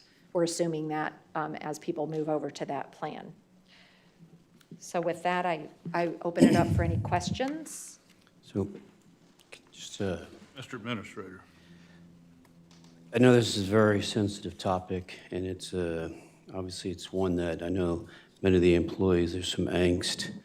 And I will just say that we are seeking a delicate balance between providing reasonable, affordable coverage, health insurance, with the resources that we have, and recognizing the impact on the fund balance within the context of presenting and maintaining a financially sustainable model. I do think going forward, we are going to be looking at potentially looking at incremental increases to mitigate and minimize, while we've had 5 years of positive plan performance, this past year we had to, dip into the fund balance to the tune of about 2.1. 2.5. $2.5 million. And then this year, we're looking at, $8 million. So I think with the plan changes, the increase in premiums, we are trying to make it so we can still provide a benefit that is healthy, but also that is reasonable, recognizing that we have certain financial constraints. And the one thing I do want to emphasize is I would recommend that if the board eliminates the GLP-1s, that you absolutely elect the option for Right Way to help those employees that are using GLP-1s to transition to direct consumer pricing, combined with the added service of nutrition, of being able to access a nutritionist. I think that's critical to help our employees land softly for those that may be using it strictly for the weight loss. So with that, again, last year, we were hopeful that the loss ratio was an anomaly, and that we undertook that cost and we absorbed it entirely. However, the projections reflect a deficit of potentially 8.1 without the GLP-1s, 11.3 with the GLP-1s. Not an easy decision or recommendation, but one that we think is in the best interest of the taxpayers, while also still providing a reasonable and actually very rich benefit to our employees. Thank you, Mr. Administrator. I'll say that, Commissioners, you've heard me say this before, that probably get tired of hearing it, but we are commissioned, and our primary commission is to effectively control the budget and control policy. This particular item is budget and policy. Suzanne did a very fine job in explaining the direction that she has examined, and in partnership with Lockton and others. And the three key components were affordability, which I think we can check that box, competitiveness for sure, and sustainability. When we look at what we were tasked with 2 weeks ago, we talk about how we had to globally attack this. It's not lost on any of us that our rates have been the same for the last 5 years. When we talk to our friends in the private sector, we hear horror stories about their premiums. There's no doubt about that. When we bore down and we look at what is costing us the most, obviously the elephant in the room is the GLP. But I don't think we should completely focus on that. In fact, when we look at Lantern, for example, and there's been a lot of discussion about that, I think Suzanne did a fine job again outlining that. That is particularly not a case for trauma if you're involved in a car crash and whatnot. And this is a specifically defined use and need by our employees. With over 1,800 active members, we are responsible for somehow managing that. We can look in the past and say, well, maybe we should have incrementally raised 2 to 4% per year. That didn't happen, and we are in a position now to cure that. And we've talked about curing that in the past. When you look at the contributions by our employees, the proposed increase would be between $800 and $1 million. But the fact is, the county itself has skin in the game to about $7.8 million in increasing our employer cost. And that's often lost, sad to say, on our employees on the amount that the county contributes. It's significant. When you go from 1105 to, which has been 1105 employer costs for probably 10 years, Suzanne, to 1550 for gold and to 1320 for silver, respectively. It still is consistent with affordability, competitive, and sustainability. The global approach by looking and educating our retirees, not only through our other post-employment benefits, but that clearly is and can be a challenge, Suzanne, for a lot of our retirees on how to get to the next level, how to get to Medicare. And if we, in fact, can save $200,000 by ushering them, and I will tell you, there's plenty of people that have a lot of questions. And if that helps us save $200,000, even better. With respect to folks that are on the GLP that have some type of diabetes, this does not affect them. Correct. This is clearly something that we've talked about for the last 2 years that has been an advantage to weight loss. It is a challenging decision to make, and some of us recall when we had acupuncture, and that was, I don't want to call it a fad, but that was something that each of us are familiar with, that we had to make that bold decision to eliminate acupuncture. This is no fault of the agency or the employees. This is business.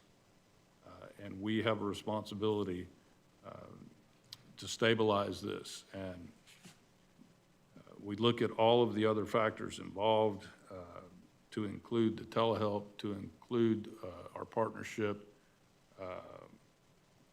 with the pharmaceutical company that will guide and direct our employees. In fact, I spoke with John yesterday about this, about some type of a soft landing for our GLP users. We understand that and we recognize that. But again, in summary, we are tasked with solving this problem. And I will yield my time. Commissioner Adams. Well, I appreciate those comments. I'm not exactly on the same page with you on that, which I think is not a surprise to the rest of the commission, because I've been pretty consistent since we started this process. But, you know, the first thing I'll say is I understand completely that we need to do something to make our insurance program sustainable. I think that's very obvious. What I don't really agree with is the process that we've gone through to get to where we are today. I feel like this is a very consultant-heavy process. It's been driven primarily by the consultants, not by Indian River County. Everything that we're hearing is very much from the consultant. Locked in is all that I'm hearing, Suzanne. That's all we've heard this whole time. I also think it's been pulling teeth to try to offer wellness alternatives to our employees, and I think it's our job to try to provide those things to our employees so they can better themselves from a health perspective. And I don't understand why it has seemed to be so hard to have those included. I mean, they're included now, but it's taken 3 or 4 conversations to get those in there. The lantern situation, that has taken 3 or 4 conversations to get that clarified, and those should have been included originally. If you're taking things away, you should also be giving options of how you can have those soft landings. It shouldn't be something that we are having to reiterate time and time again. It's just not, you don't treat your members that way.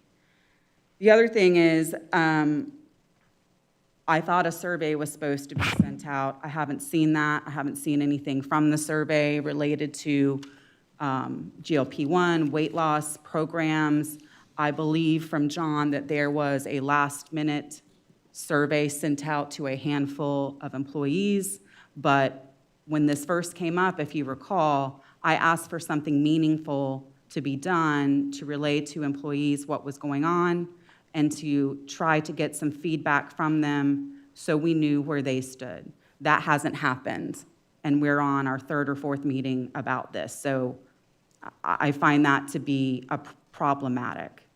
And then the last thing I'll say is if we want to talk about sustainability, there's no strategy in any of this to address what the actual problem is, which is the high medical and pharmaceutical costs for our high-cost employees. And, we're going to continue to have that. So I just want you guys to be aware that nothing in this really addresses those employees or those members that are over that stop loss. And I'm not suggesting that there's a problem with that medical issues need to be taken care of. But I'm not seeing any strategies or any conversations about how to coordinate some of those name brand and high-cost pharmaceuticals and some of those more specialized care that some of our members might seek. And this is not the first time this has come up. The last time this came up 5 years ago, I think we've had this exact same conversation, and now here we are 5 years later, wringing our hands because we're in the same boat again. So I get we have to do something. I'm not saying we shouldn't. We do need to be sustainable and fiscally responsible, but I don't like this process, and I've said that from the beginning, and I haven't seen anything change through it. Appreciate it. Vice Chair Moss. Yes, thank you for all of this, and I appreciate what Commissioner Adams just said. I'm concerned about that GLP-1, eliminating it, and I wish we did have more information in terms of feedback from the employees and how they might feel about it.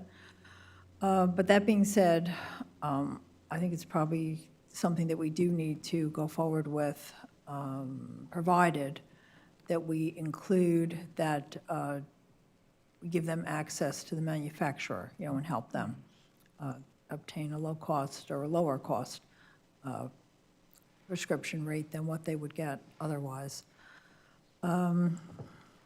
With the rest of it, I don't know how you address that. I mean, I understand Commissioner Adams made a good point. I don't know how you address that group that's high cost. I don't know that you can. I mean, can you? I'll ask Lockton. Is there a way to address that high cost category, or is it just, bad luck and that's what, you just have to? Yeah, that's a great cover it? question. So I would say on the whole, once you have the population, the 2% really, that's the high-cost claimants, once they've reached that point, there is not a lot you can do to mitigate those costs. There are additional enhanced case management programs that are available, whether through Blue Cross Blue Shield, your current vendor, or a separate vendor that can help to improve the case management those high-cost and complex conditions are receiving. But on the whole, one of the thought processes is prevention and helping to keep those members that are either in the low-risk category or medium risk there and not progressing up that risk continuum. And so there are additional programs in place, whether it's through Blue Cross Blue Shield or third-party vendors that could be looked at. That is a multi-year approach and requires investment on the front end. So those typically come with some sort of PEPM fee, and then you would expect to see eventual savings, but it does take time and effort and, methodical trying to keep those members at a lower risk or preventing them from becoming those high-cost claimants. So the nutrition counseling, is that considered to be a prevention program? Would that fall within that category?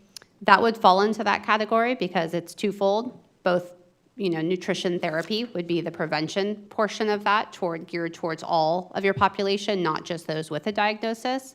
And the medical nutrition therapy would be the portion geared towards those who already have a diagnosis, which would help to support the GLP-1 users as well. So what other kinds of programs should we consider for prevention to minimize or this high-cost category? So we've looked at cardiometabolic support programs, as we know that that's one of your condition cost drivers within your population. Those programs, one we looked at was through Teladoc.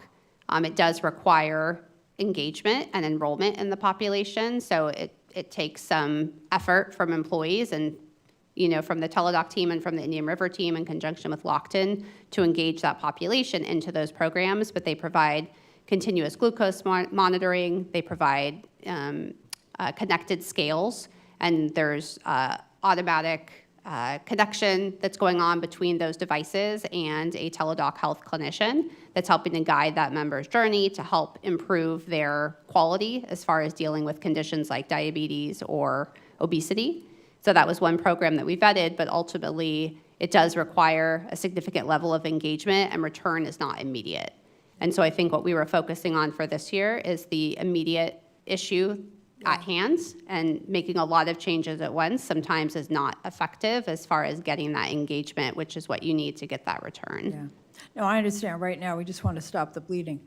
But I'm wondering going forward, if we want to do some kind of outreach to the employees and try to understand, what their response to any of this might be, that we could do that in the GLP-1, ask them about that, but also ask them about different prevention programs.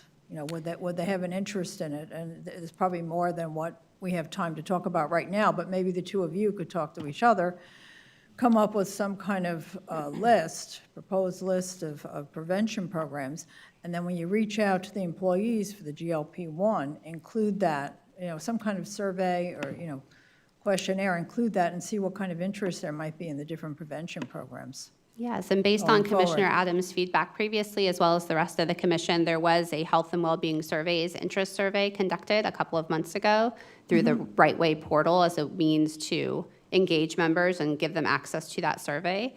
And so we did receive responses there as far as their interest level with employer-provided nutrition, nutrition-related services they would find valuable, their primary nutritional or health goals.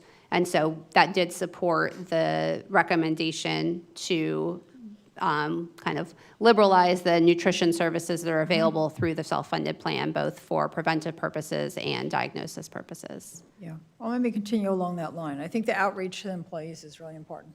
Thank you for bringing it up. I just have a follow-up. When we had that conversation about reaching out to employees, it was to reach out to them directly, not through the Right Way portal, because that is a second step that people have to go to even know there's a survey. And the conversation was honestly to send an email to everybody with a survey link. So I just, and I believe that survey was only sent out like 5 days before that commission meeting. So again, I don't think it was meaningful outreach, and we can professionally disagree on that, but from my perspective, that was not getting meaningful input from employees at all. That was checking a box. Thank you. Commissioner Urban. Gee, thanks, sir. You're welcome. Jump in. All right. Well, I've heard some enlightening conversation, but I too have have questions, and I will start off by saying that I do agree with Commissioner Adams. I think this has been driven, and I appreciate everything that Lockton does, and I like what they do. They've been good to us, and they're very reputable, and I can't say anything bad about them, other than this seems like it has been kind of driven more by what they say, more than what we think. When it comes to health care, we all know it's getting more expensive every year on all of us. We pay more for everything. We got to think outside the box for our employees, what they want, and I think the survey, as was mentioned by Commissioner Adams and others, we need to know exactly what their needs are. I mean, we can read it on paper, we can see what we need, we can see what there is out there, but I'm just not convinced yet. I was reading this again. I've been reading this all week. I was reading it again last night, and I was kind of overwhelmed by the numbers and the figures. First of all, I know it's part of the employment package here. Some people come here just for the insurance. Maybe their husband has a good job and you know, he makes a lot of money, but his insurance is terrible, so, you know, maybe the spouse will come here and work to gain county insurance, and that's what it is. It's part of a competitive package that we have to attract our employees. And I don't want to see it to be any less than it was with coverage-wise, but we need to make it clear and to where we're going with this. I got a couple of questions I want to ask. Is for the GLP, because that's come up. It seems like we're really focusing on that. And the GLP is the life-changing medicine for some of these people out there, without a doubt. So I saw the chart that we have. What is the exact cost for somebody that goes, if we come up with this direct-to-consumer plan?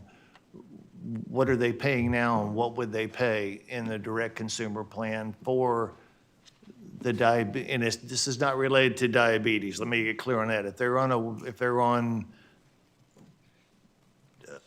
I can't remember the names of them all, but Ozempic or something for diabetes, that's not affected, correct? Correct. That's not Okay, so affected. what's the cost for weight loss? I think they're currently paying $60 per month, and depending on, I think it's the level of the injection, depends on the cost. So I think, take the one that was at the top, I think it was going from $60 a month to $299 a month, up to $449 a month. And that's a 45-day supply, so that's, I think right now, that's a month and a half supply versus a month supply. So it ranges depending on whether they do the injectable or the oral. There are several different ones, like Wegovy does both. And they have, you can see it it's on page, it's on the direct to consumer, okay, right there, thank you. And I do want to say, and I'll just ask Suzanne and Rachel Friedman with Rachel, Lockton. thank you. I know we were on the phone the other day, I apologize. Is today the drop dead date for a decision? I mean, absolutely drop dead date for a decision? No, we're actually planning on coming back in June for ROI on the health center on June 16th. So we could come back on June 16th. So, I mean, what I would suggest, and I'll take full responsibility, Commissioner Adams and board members, not following up, and because I do recall the request for the survey, and I did think the right way, but I don't disagree with you in terms of people having to navigate through the app and go do it voluntarily versus just providing an email to all employees with a hyperlink and let them take the survey. And we could bring that back at the next meeting for you all. Because I think we've projected that we're going to continue this current plan for this year, throughout this fiscal year, and any changes would take place on October 1st. I know on the budget side, we'll have to work on that, but it just, I think if the 2 week, you're saying June 2nd or It would be June 19th. June 19th? And that Or would- is it the 16th? I'm sorry, it's the 16th. Thank you. So that would provide approximately, 2 weeks, and then allow us to aggregate the data and present it to the board at that meeting. I appreciate that, County Administrator, but I don't agree with kicking the can. I don't know.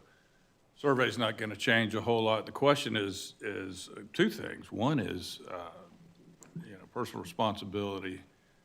What did we do before GLP? That's a question that we all should ask. The second is it appropriate for 75% of the participants to pay collectively for 25% of the users? And I would strongly argue that that's not appropriate. We have 27% of our prescriptions through this agency going to GLP-1. The survey is not going to change anything, Commissioner Adams. fact, I'm not suggesting that we don't take a vote today. I was just making very clear my issues with this process, which I have stated all along, and they haven't been addressed or changed. I get the outcome. We can vote, I have no problem. But I'm just pointing out, I asked for certain things, commissioners asked for certain things, and those things weren't done. understood. Also, with respect to Vice Chair Moss, through the years, you will see some of your, I don't want to call them high-cost users, you will see that kind of ebb and flow. In fact, 2 years ago, we talked from this very dais that we had a quote, a good year. And we can't fault anybody's health for that, but we do know that next year could be significant, not significantly, but could be reduced. And as Commissioner Ehrman said, if we're being realistic, friends, if we look at 5 years, the cost of things have gone up. And for us to sit and think that medical costs haven't gone up and how we can urgently try to control that, you know, the fact is they've gone up, to your point. And Mr. Chair, I mean, I think at the outset, it was noted that there was 5 years of positive plan performance. And last year was the first, you know, at which we found ourselves, you know, in a deficit, and the board, I think rightly so, we thought that, you know, because it is a trend, it does ebb and flow, but we had 5 years of positive plan experience, claims experience, generally speaking. And last year was the first year, and then it's followed up by this year. I don't, you know, so it's going to happen. And now we're taking measures to increase the costs on both, of which the employer, the county, is certainly bearing most of the cost in that increase. And that presents issues for some of our agencies that also rely on us. So we'll have to work on that as well. But I don't think that in light of the fact with a 5-year plan performance, you can say that it's not working. It is, but we've had, you know, that's what insurance is for, is when the catastrophe or something happens, and it's there for the employees. Commissioner Ehrman. All right, let me finish. Let me go back to the finish up on the GOP. So we still have the cost. How does the process work if we go to the direct consumer? Let's say, okay, I need to get a GOP. What do I got to do? Through Rite Aid. What do I have to do? Yeah, the member would connect through RightWay. So RightWay would guide that entire process. They would be connected with a health guide at RightWay, and RightWay would be responsible for connecting them to the supplier, the manufacturer for Wegovy or Zepbound, and they would hold that member's hand to walk them through that process. The member would receive a card that they would then link, a cash pay card that they would link to their own personal account, and that would be the payment method to connect to that direct-to-consumer pricing to give them that access. And they'd be able to get any discounts or something that maybe the manufacturers?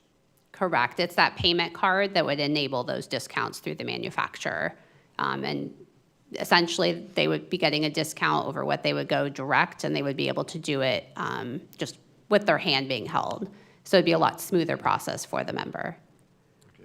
And I think one of the things that would help with that is, I don't have a big problem with that as long as it stays specific with it's basically elective surgery, you know, to get your knee repaired or something like that, or your shoulder or something like that.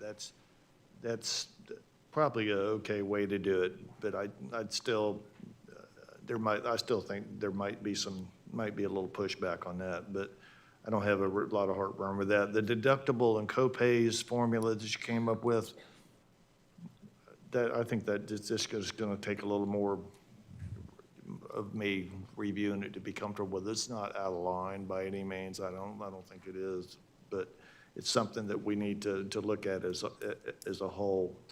As far as the retirees on Medicare, and you and I had this conversation personally about my insurance, because when I turned 65, it was supposed to be, you know, that I get off the retiree plan and onto Medicare and the supplement plan. I got the impression then when we had our talk about that that's almost an automatic deal. You said, well, you can stay on the county's plan, but you pay a lot higher. I think we're actually doing a disservice to our retirees if we don't educate them and tell them basically, you're paying more money by staying on our plan. You need to get on the supplement plan and Medicare. And I can tell you, some of those supplement plans, my mom had it when she was in the hospital, and boy, they took her right in, gave her the best room and the best care because it was a good paying thing and it wasn't very expensive. So I would say that's one of the solutions that we can do in-house is get in touch with all those retirees and tell them, you know, you need to save some money and kind of, you know, move on to another plan. And it's almost not an option anymore. There's maybe a grace period after you turn 65, if we can do that, but that's almost something they need to migrate out. Right, and ALSUP will make that outreach. They have identified the individuals, the retirees, who qualify to move, and they will do one-on-one personal consultations with them, search for plans in their service area wherever they reside, and help guide them and make those decisions based on what you would pay to stay on the county's insurance versus transitioning to a plan and what your premiums and things would be. So that's that support that we're hoping to add. But is that something we need to pay for, or is that not something that we could do on a Right. staff level? So from a staff level, staff doesn't have that Medicare experience to be able to understand those marketplace options. There's actual, you have to have a license, if I understand, in order to provide that type of a guidance to someone and not place yourself at risk for potentially driving somebody and you weren't really the person in the best position to do that nor licensed to do that. So that's why ALSUP does that. So I turned 65 and I don't know what I'm gonna do, so I call you and say, hey, Suzanne, you know, I know y'all want me to get off this plan. I don't really know which way to go. This is where ALSUP or whatever comes in and says, Right. okay, this is, so they're they're not a provider, they're just somebody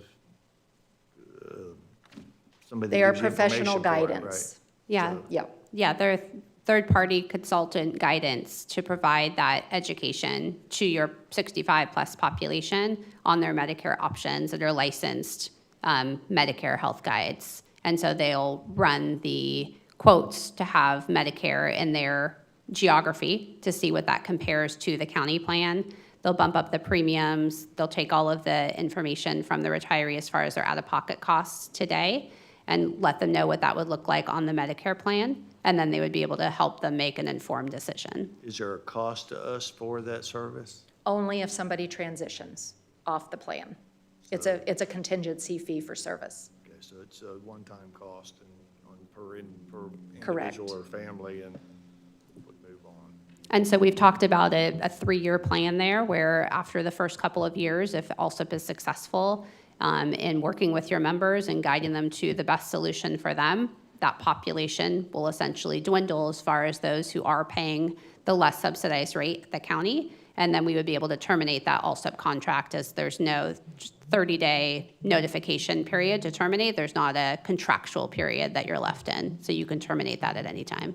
So if somebody options off and they get out and they go to Medic, they get on EMB, and then they get on, you know, whoever company out there, Humana or whatever, on the over 65 as a supplement, they're off, so they're no longer a statistic for us anymore. They're no longer on the plan, yes. Okay, so that could be some of the high-cost things maybe for somebody right now, but those go away because they're not anymore.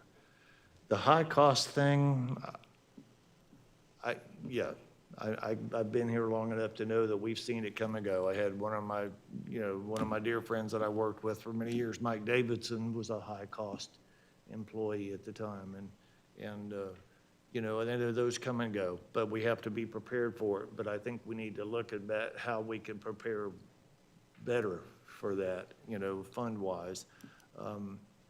I am still kind of, I got to agree with Commissioner Adams on this mostly. I agree with a lot of what Commissioner Lohr said too, but I'm still kind of, I don't know if I'm ready to necessarily even vote on it today. I think I just need to digest this a little more, because this is every year, every year we've come up with this. There's been really easy years and not. But I don't know, I mean, I will, but I'm just not ready to, I don't think I'm ready to commit yet until we get some more information and get some more ideas. And I'm not so sure I know what those ideas are yet, except for what we've talked about. But if we've got time to bring it back on the 19th, it could have more information, and it doesn't affect budgeting or anything like that, would it? Yes, no? Would certainly affect. I'm not budget. kicking the can down the road by any means, because this is something that I want. This is part of their employee package for their wages and services and everything else, and I don't want to keep them hanging, but I don't want to do something that we didn't cover all our bases with. What I would say is, well, I got two thoughts. One, I don't believe it is kicking the can, only because the plan changes wouldn't take effect till October 1st, regardless. Secondly, the other thing that the county does offer is a flexible spending account, and that would give the employees the opportunity to increase their their biweekly increase. Just doing some of the math at the 45 days, somebody at the lower end is looking at $2,700. Isn't the new limit going up to, is it $6,000? I would have to check on the limit. I thought they changed it for this It did upcoming year. increase, yes. From $5,000 to $6,000, which is pre-tax. There's some savings, reduces their taxable income. And so that would help, the employees to adjust, because come October 1st, it front loads that flexible spending account.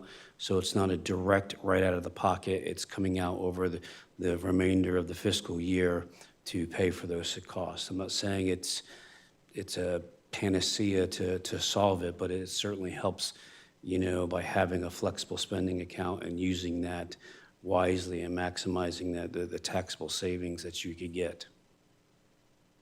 I want to make sure that all the constitutionals and stuff are good with this. I know the clerk of the court has a weird situation that we want to remedy with regards to how he's funded through the state in some of his areas, and I know we want to remedy that for him.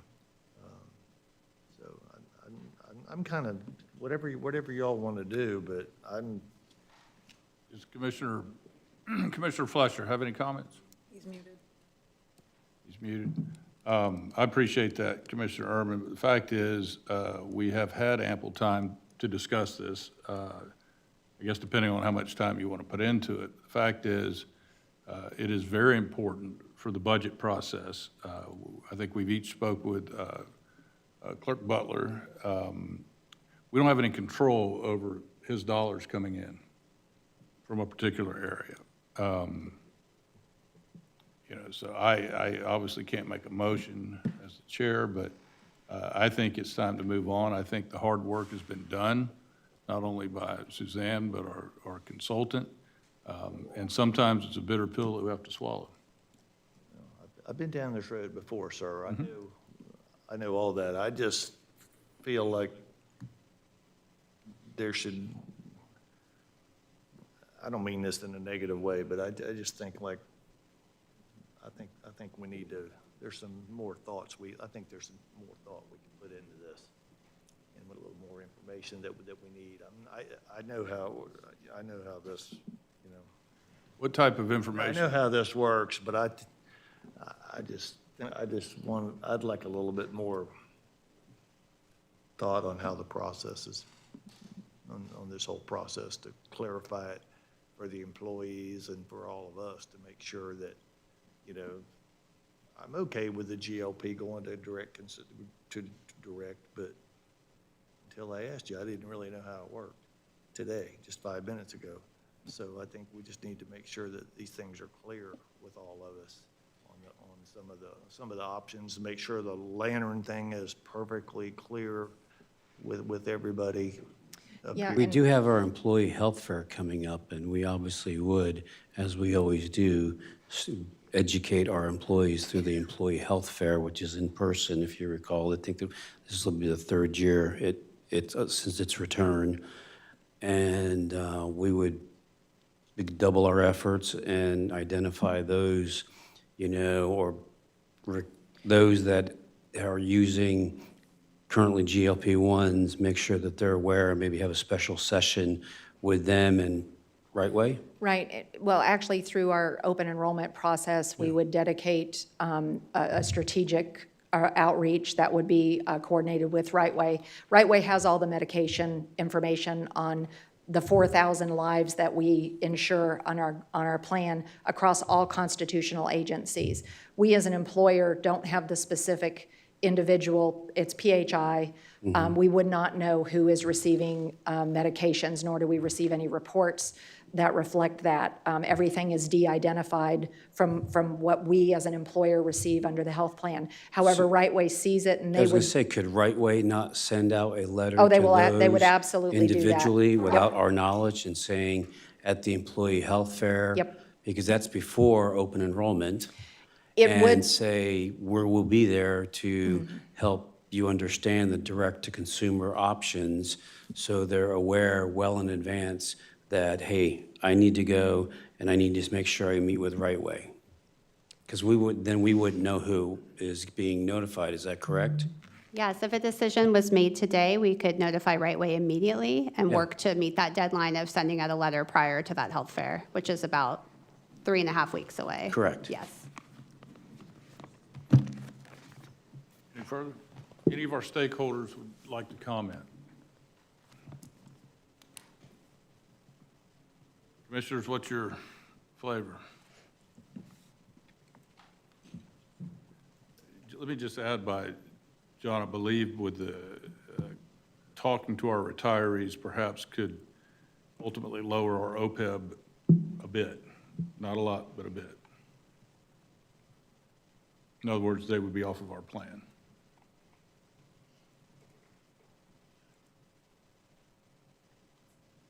Would it help to bring this back the first meeting in June?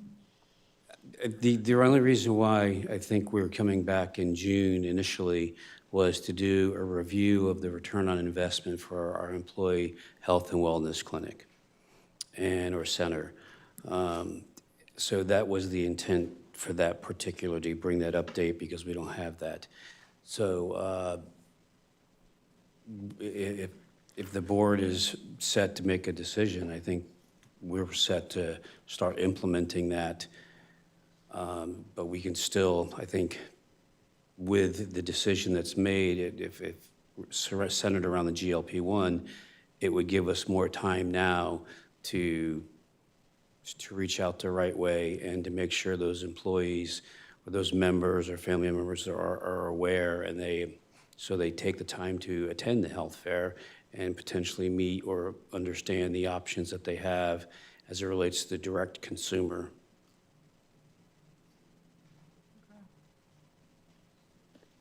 I'm fine with waiting until the first meeting in June, if that's something that the other members would like. Is that a motion to continue this discussion until June 2nd? If we need a motion. Speak up. Suzanne has some comments. So I am going to be out of town that week. I am planning on a June 16th presentation with our Marathon Health Center. Perhaps if there are elements that the board wants to set aside from today that we could discuss on the 16th, maybe you could resolve funding today, and then if there are plan changes that you need further information on or further discussion, we could come back and revisit any of those recommendations. Well, when you say resolve funding, do you mean the premiums? Yes. Okay. And then the other items, if there's still some concern related to that, related to the plan changes, the recommendations, any additional information that's needed, we could certainly get those questions answered before the June 16th meeting, and that would be able to allow us to make a funding decision so that we could, move forward with our budget. Right. And then the other items would be related to just plan design and things of that nature. That might be an option. Yeah. Well, I make a motion to increase the premiums then, and that takes care of the funding. A second. If I understand the motion correctly, Vice Chair Moss has asked that we essentially continue this. Right. Well, no, we'd be voting on the funding. That's what So you're Suzanne going was to, saying. you would vote on the funding On the today? funding, which is the premium, according to Suzanne. Well, And then we can leave the rest of it. right, we could do that, but Suzanne, I believe there's, some things could change if we were to closer examine certain things that could ultimately affect the premiums. Yeah, I The would premiums would possibly- I would s- include the GLP-1 removal. So That, let's just, so you, I think in order to do that, I think if you're going to discuss premium, I think you need to look at the cost-saving strategies.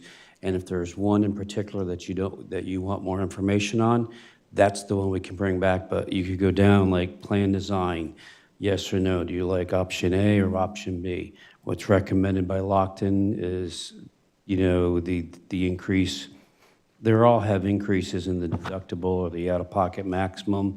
One at a lesser extent, Plan A, Option A, and that saves $749,000. Option B saves $1,009,000.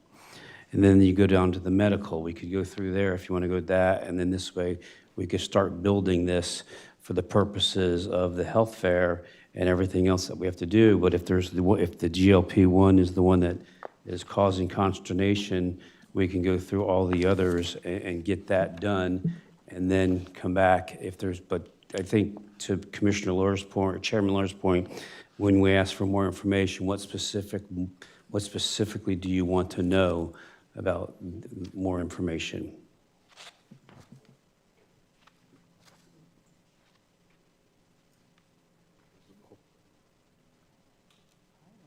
Mr. Chairman, I'm good with that. I just think we just need to be crystal clear to our employees about what we're looking at doing, how it works. Say that, I'll just use the GLP, for example, since that seems to be the hot topic, that we're not taking your GLP away. It's just gonna be that those people that need are gonna have to pay a portion of the bill on this, a little higher than what they've been paying. So I think the sooner the I just decision. think we got to be crystal clear on every aspect of it. We have to be crystal clear on the retiree thing, because I think that's a major thing we need to do, is people that are 65 and older, it's time to go to supplement, just like I'm going to have to do. Things of that nature. I like certain options versus other ones with regards to this. But we just need to make it crystal clear on what we're doing, and you know, if we can make changes during the plan or something somehow, you know, before October 1st, I want staff to bring those back to us, to come up with ideas of what we can do. This could be ongoing, but if staff needs to know that we need to spend, how much is this costing us this year? Again, how much would it cost us to fund this? to What's the- fund which What's the portion? total cost of the insurance plan, health insurance? This year, we're looking at an $8.1 million shortfall out of our current year. So that's what is resulting in us requesting more funding through premiums, increases in premiums. And then we are also looking at proposing some cost savings, mitigation strategies through plan design, through helping our retirees transition, through removing the GLP-1 from being a pharmacy benefit under the plan, but being a direct-to-consumer benefit, through making changes to nutrition support for our members, and through mandating the elective surgeries for joint and spine with Lantern. So, but to answer your question specifically, it's either $36.9 million next year, or it's $33.6 million next year. Right. And to be crystal clear, Commissioner Ehrman, the GLP absent diabetes and others, will no longer be paid by the county. That employee will go through Right Way, and they will triage their particular. Realize that. Right, their particular form. They need to be told that. They need to be told this is how it's gonna work.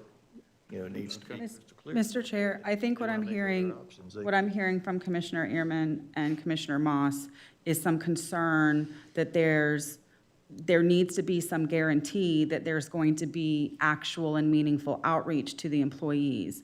And there's concern that that's not going to happen, and I think that's what's delaying their want to make a decision. And I don't know how you guarantee that that's going to happen, but the way it's happened in the past, I don't think has provided the level of comfort that that's the way we want to provide that outreach in the future, because has not necessarily been employee-friendly. It's been for the employees to go out and seek the information, which perhaps maybe they should be doing, but at the same time, I don't think I'm hearing that that's the way we want to do it. We want to make sure that everybody is being visited and told about what's going to be going on, and that we, as the plan providers, are taking the initiative to reach out and have those conversations with them. And that's what I kind of feel like is the concern about making a decision today. So perhaps somebody can talk about exactly what that looks like, so we can all understand what kind of outreach you're going to be doing and who's going to be doing it. So, I mean, I think what we're talking about is, I would say if the GLP is not going to happen, then we need to, the sooner the better, so we can get outreach. So, I mean, I think it's about increasing employee engagement in terms of, one, working with the Right Way, having them send a specific letter to those that are on the GLP-1 to understand that what change is coming, the sooner the better. And then also making sure that there's Right Ways available at our health fair to be able to, in a specific session for those that want to participate, making sure that we, for lack of it, we double down our efforts on the health fair, although it has been well attended the last 3 years. But I think it's just increasing the word and getting the word out, because the health fair is where all of our employees get a lot of their information prior to open enrollment. And then be mindful that every year we do print a very detailed, plan booklet that everybody can review to make decisions on their prior to open enrollment. And then maybe having a special section that highlights changes and that would identify things that you need to know, changes that are happening, rather than the existing health book that what we put out, have a specific page that says, here's the changes, and then while they're incorporated later in the book, and then also get that out to the employees as well.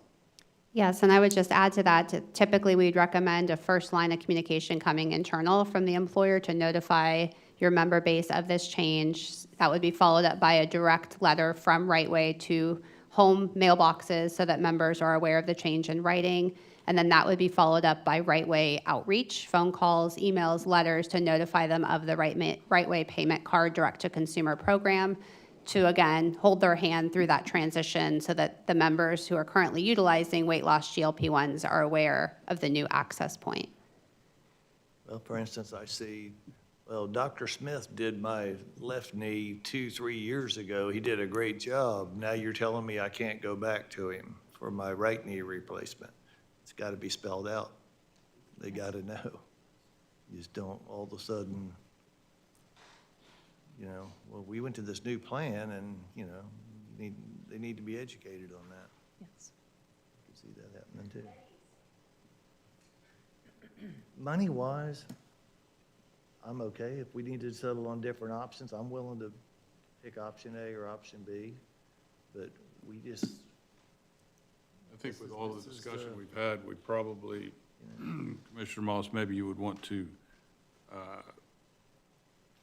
simply, with all of the discussion we've had, modify your motion to bring this back in totality, because if we start looking at particular items, those will be the items, more than likely, that'll be a major topic of discussion. And that would be June 16th. 16th. June 16th is when. Commissioner Herman, you good with June 16th? I'm okay with that, sir. If we Commissioner get it Fleischer? right, I'm okay with it. All right, I'll move to bring this matter back on June 16th. Second. We have a motion, we have a second. Any further discussion? Hearing none, all in favor? Aye. This meeting will be adjourned until 11:45.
Commissioners, the time now is 11:45 on May 19th, 2026. We resume the normally scheduled Board of County Commission meeting.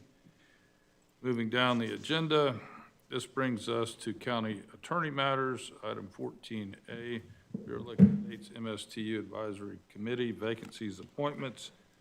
Good morning, General Counsel Schuler. Thank you. This item that I'm bringing to you, quite a while back, many years ago, the board formed an MSTU in the Vero Lake Estates area, and the property owners there pay $50 a year that goes into drainage and roadway improvements. When that ordinance was set up, it was set up with language that there would be a committee from property owners within that community who could provide recommendations to the board on projects. And at this point, that committee had gone dormant. The last time that they made recommendations to the board, which the board adopted, was 2013. Those projects that I sent you a list of them yesterday have all been done. And right now, there's pretty much a $2.5 million fund balance in that account. So the Vero Lake Estates Property Owners Association approached us to kind of revitalize the committee. And so what we've advertised it for quite a while. There's 7 members on the advisory committee per the ordinance. There are 12 applicants that have presented their names for consideration. We've included all that information in your packet. So at this point, we need an appointment of 7 members to this advisory committee. Okay, thank you. Obviously, this is in Commissioner Adams' district, and I'm guessing that she is more obviously intimately involved, not only with the Property Owners Association, but as well as with some of the applicants. I will defer to Commissioner Adams. Sure. So having gone through the list, I think the goal is to make sure we have a good representation of VLE overall, both in involvement, in age, and in location around VLE where some of the applicants come from. There are several members of the POA on this list. There's also a member that has served on the committee in the past who has expressed interest in being back on the committee. So, and this is purely my recommendation, but my recommendation would be Dee McCaslin, Lisa Kuntz, William Davies, Dale Roop, Sue Valenza, Chad Sharpetta, Richard Klipstein, and then I would also suggest that we have an alternate just in case, and that would be Mark Hayek.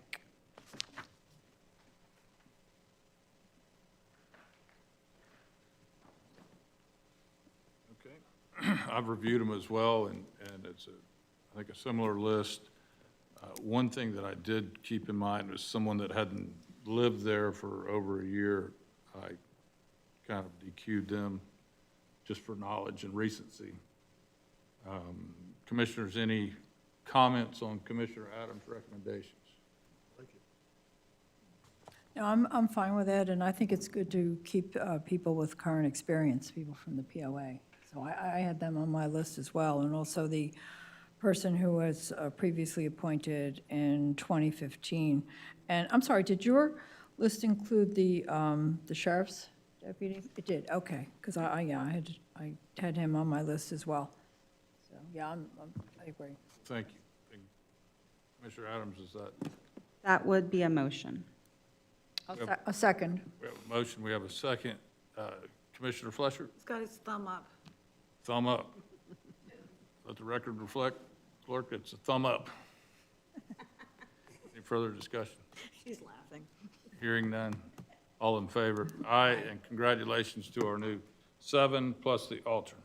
And I assume that staff will be reaching out to coordinate the first meeting. Yes, we, Public Works staff is going to be taking the lead on that, but our office is certainly willing to assist. Fantastic, thank you. Thank you, Commissioners. Moving along to item 15, Commissioner Matters. And again, Commissioner Susan Adams, update. Thank you. I just wanted to give you guys an update on happenings in District 1, since there's been some legislative things we've been working on. The Fellsmere Water Control District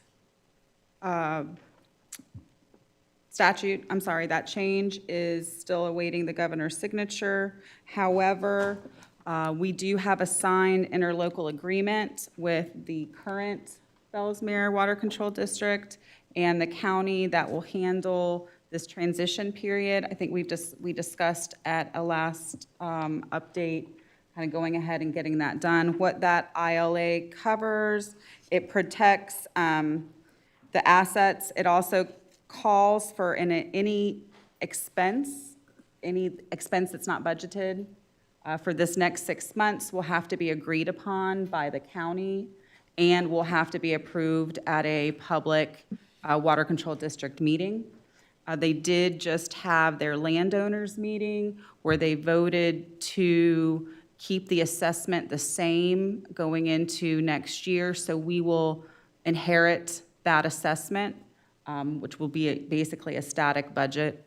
They also, one of the superintendent's term was up, Steve's term was up. They replaced him with Karen Ledford as representative of the property owners. So that ILA will be on our next agenda for ratification, but the attorney's office has been involved in drafting that, ensuring that the language was what the commissioners wanted to see and had that strength and enforceability.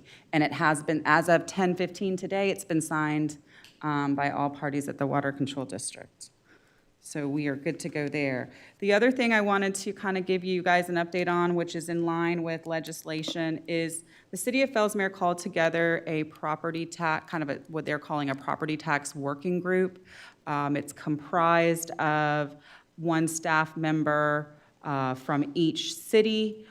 Typically, it's been their city manager and then one city council member. They reached out to John and Kathy and then myself to attend these meetings as well.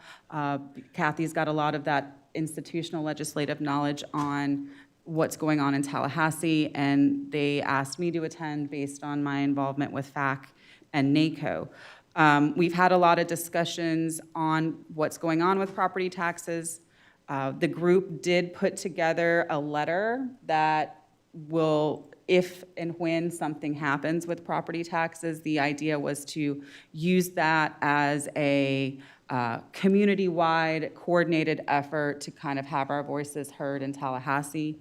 That's on hold before it would be signed or sent. Of course, it will come here for input. I don't think it's gone to any of the cities yet. It's just something that the staffs have been working on, a collaborative language that we can all kind of combine our voices for a stronger voice on that. Since that is kind of on hold right now, interestingly, that group has morphed a little bit into looking at larger legislative trends, either in the state but also on the national level, and trying to kind of collaborate on appropriations. So whatever appropriations each is asking for kind of builds on that overall plan of the county. So it's been a good group to combine our voices and make sure we're not working at odds with each other legislatively, but also just to coordinate and bounce off ideas. It is an ad hoc committee that's hosted by the city of Fellsmere. The meetings have been in Fellsmere, but we've had a couple, and I just wanted to give you guys an update so you knew that was going on, but also what those conversations have been. And if anything changes there, I'll be happy to bring that back in an update. We thank you, and we thank you for championing that. Any questions for Commissioner Adams? Hearing none. That brings us to our special districts and boards, the solid waste district disposal. I see much Betta here with annual CPI adjustment or the solid waste agreements. Welcome. Good morning, Commissioners. Himanshu Mehta, Managing Director of the Solid Waste Disposal District. We have multiple contracts under solid waste, and they all have a built-in CPI clause.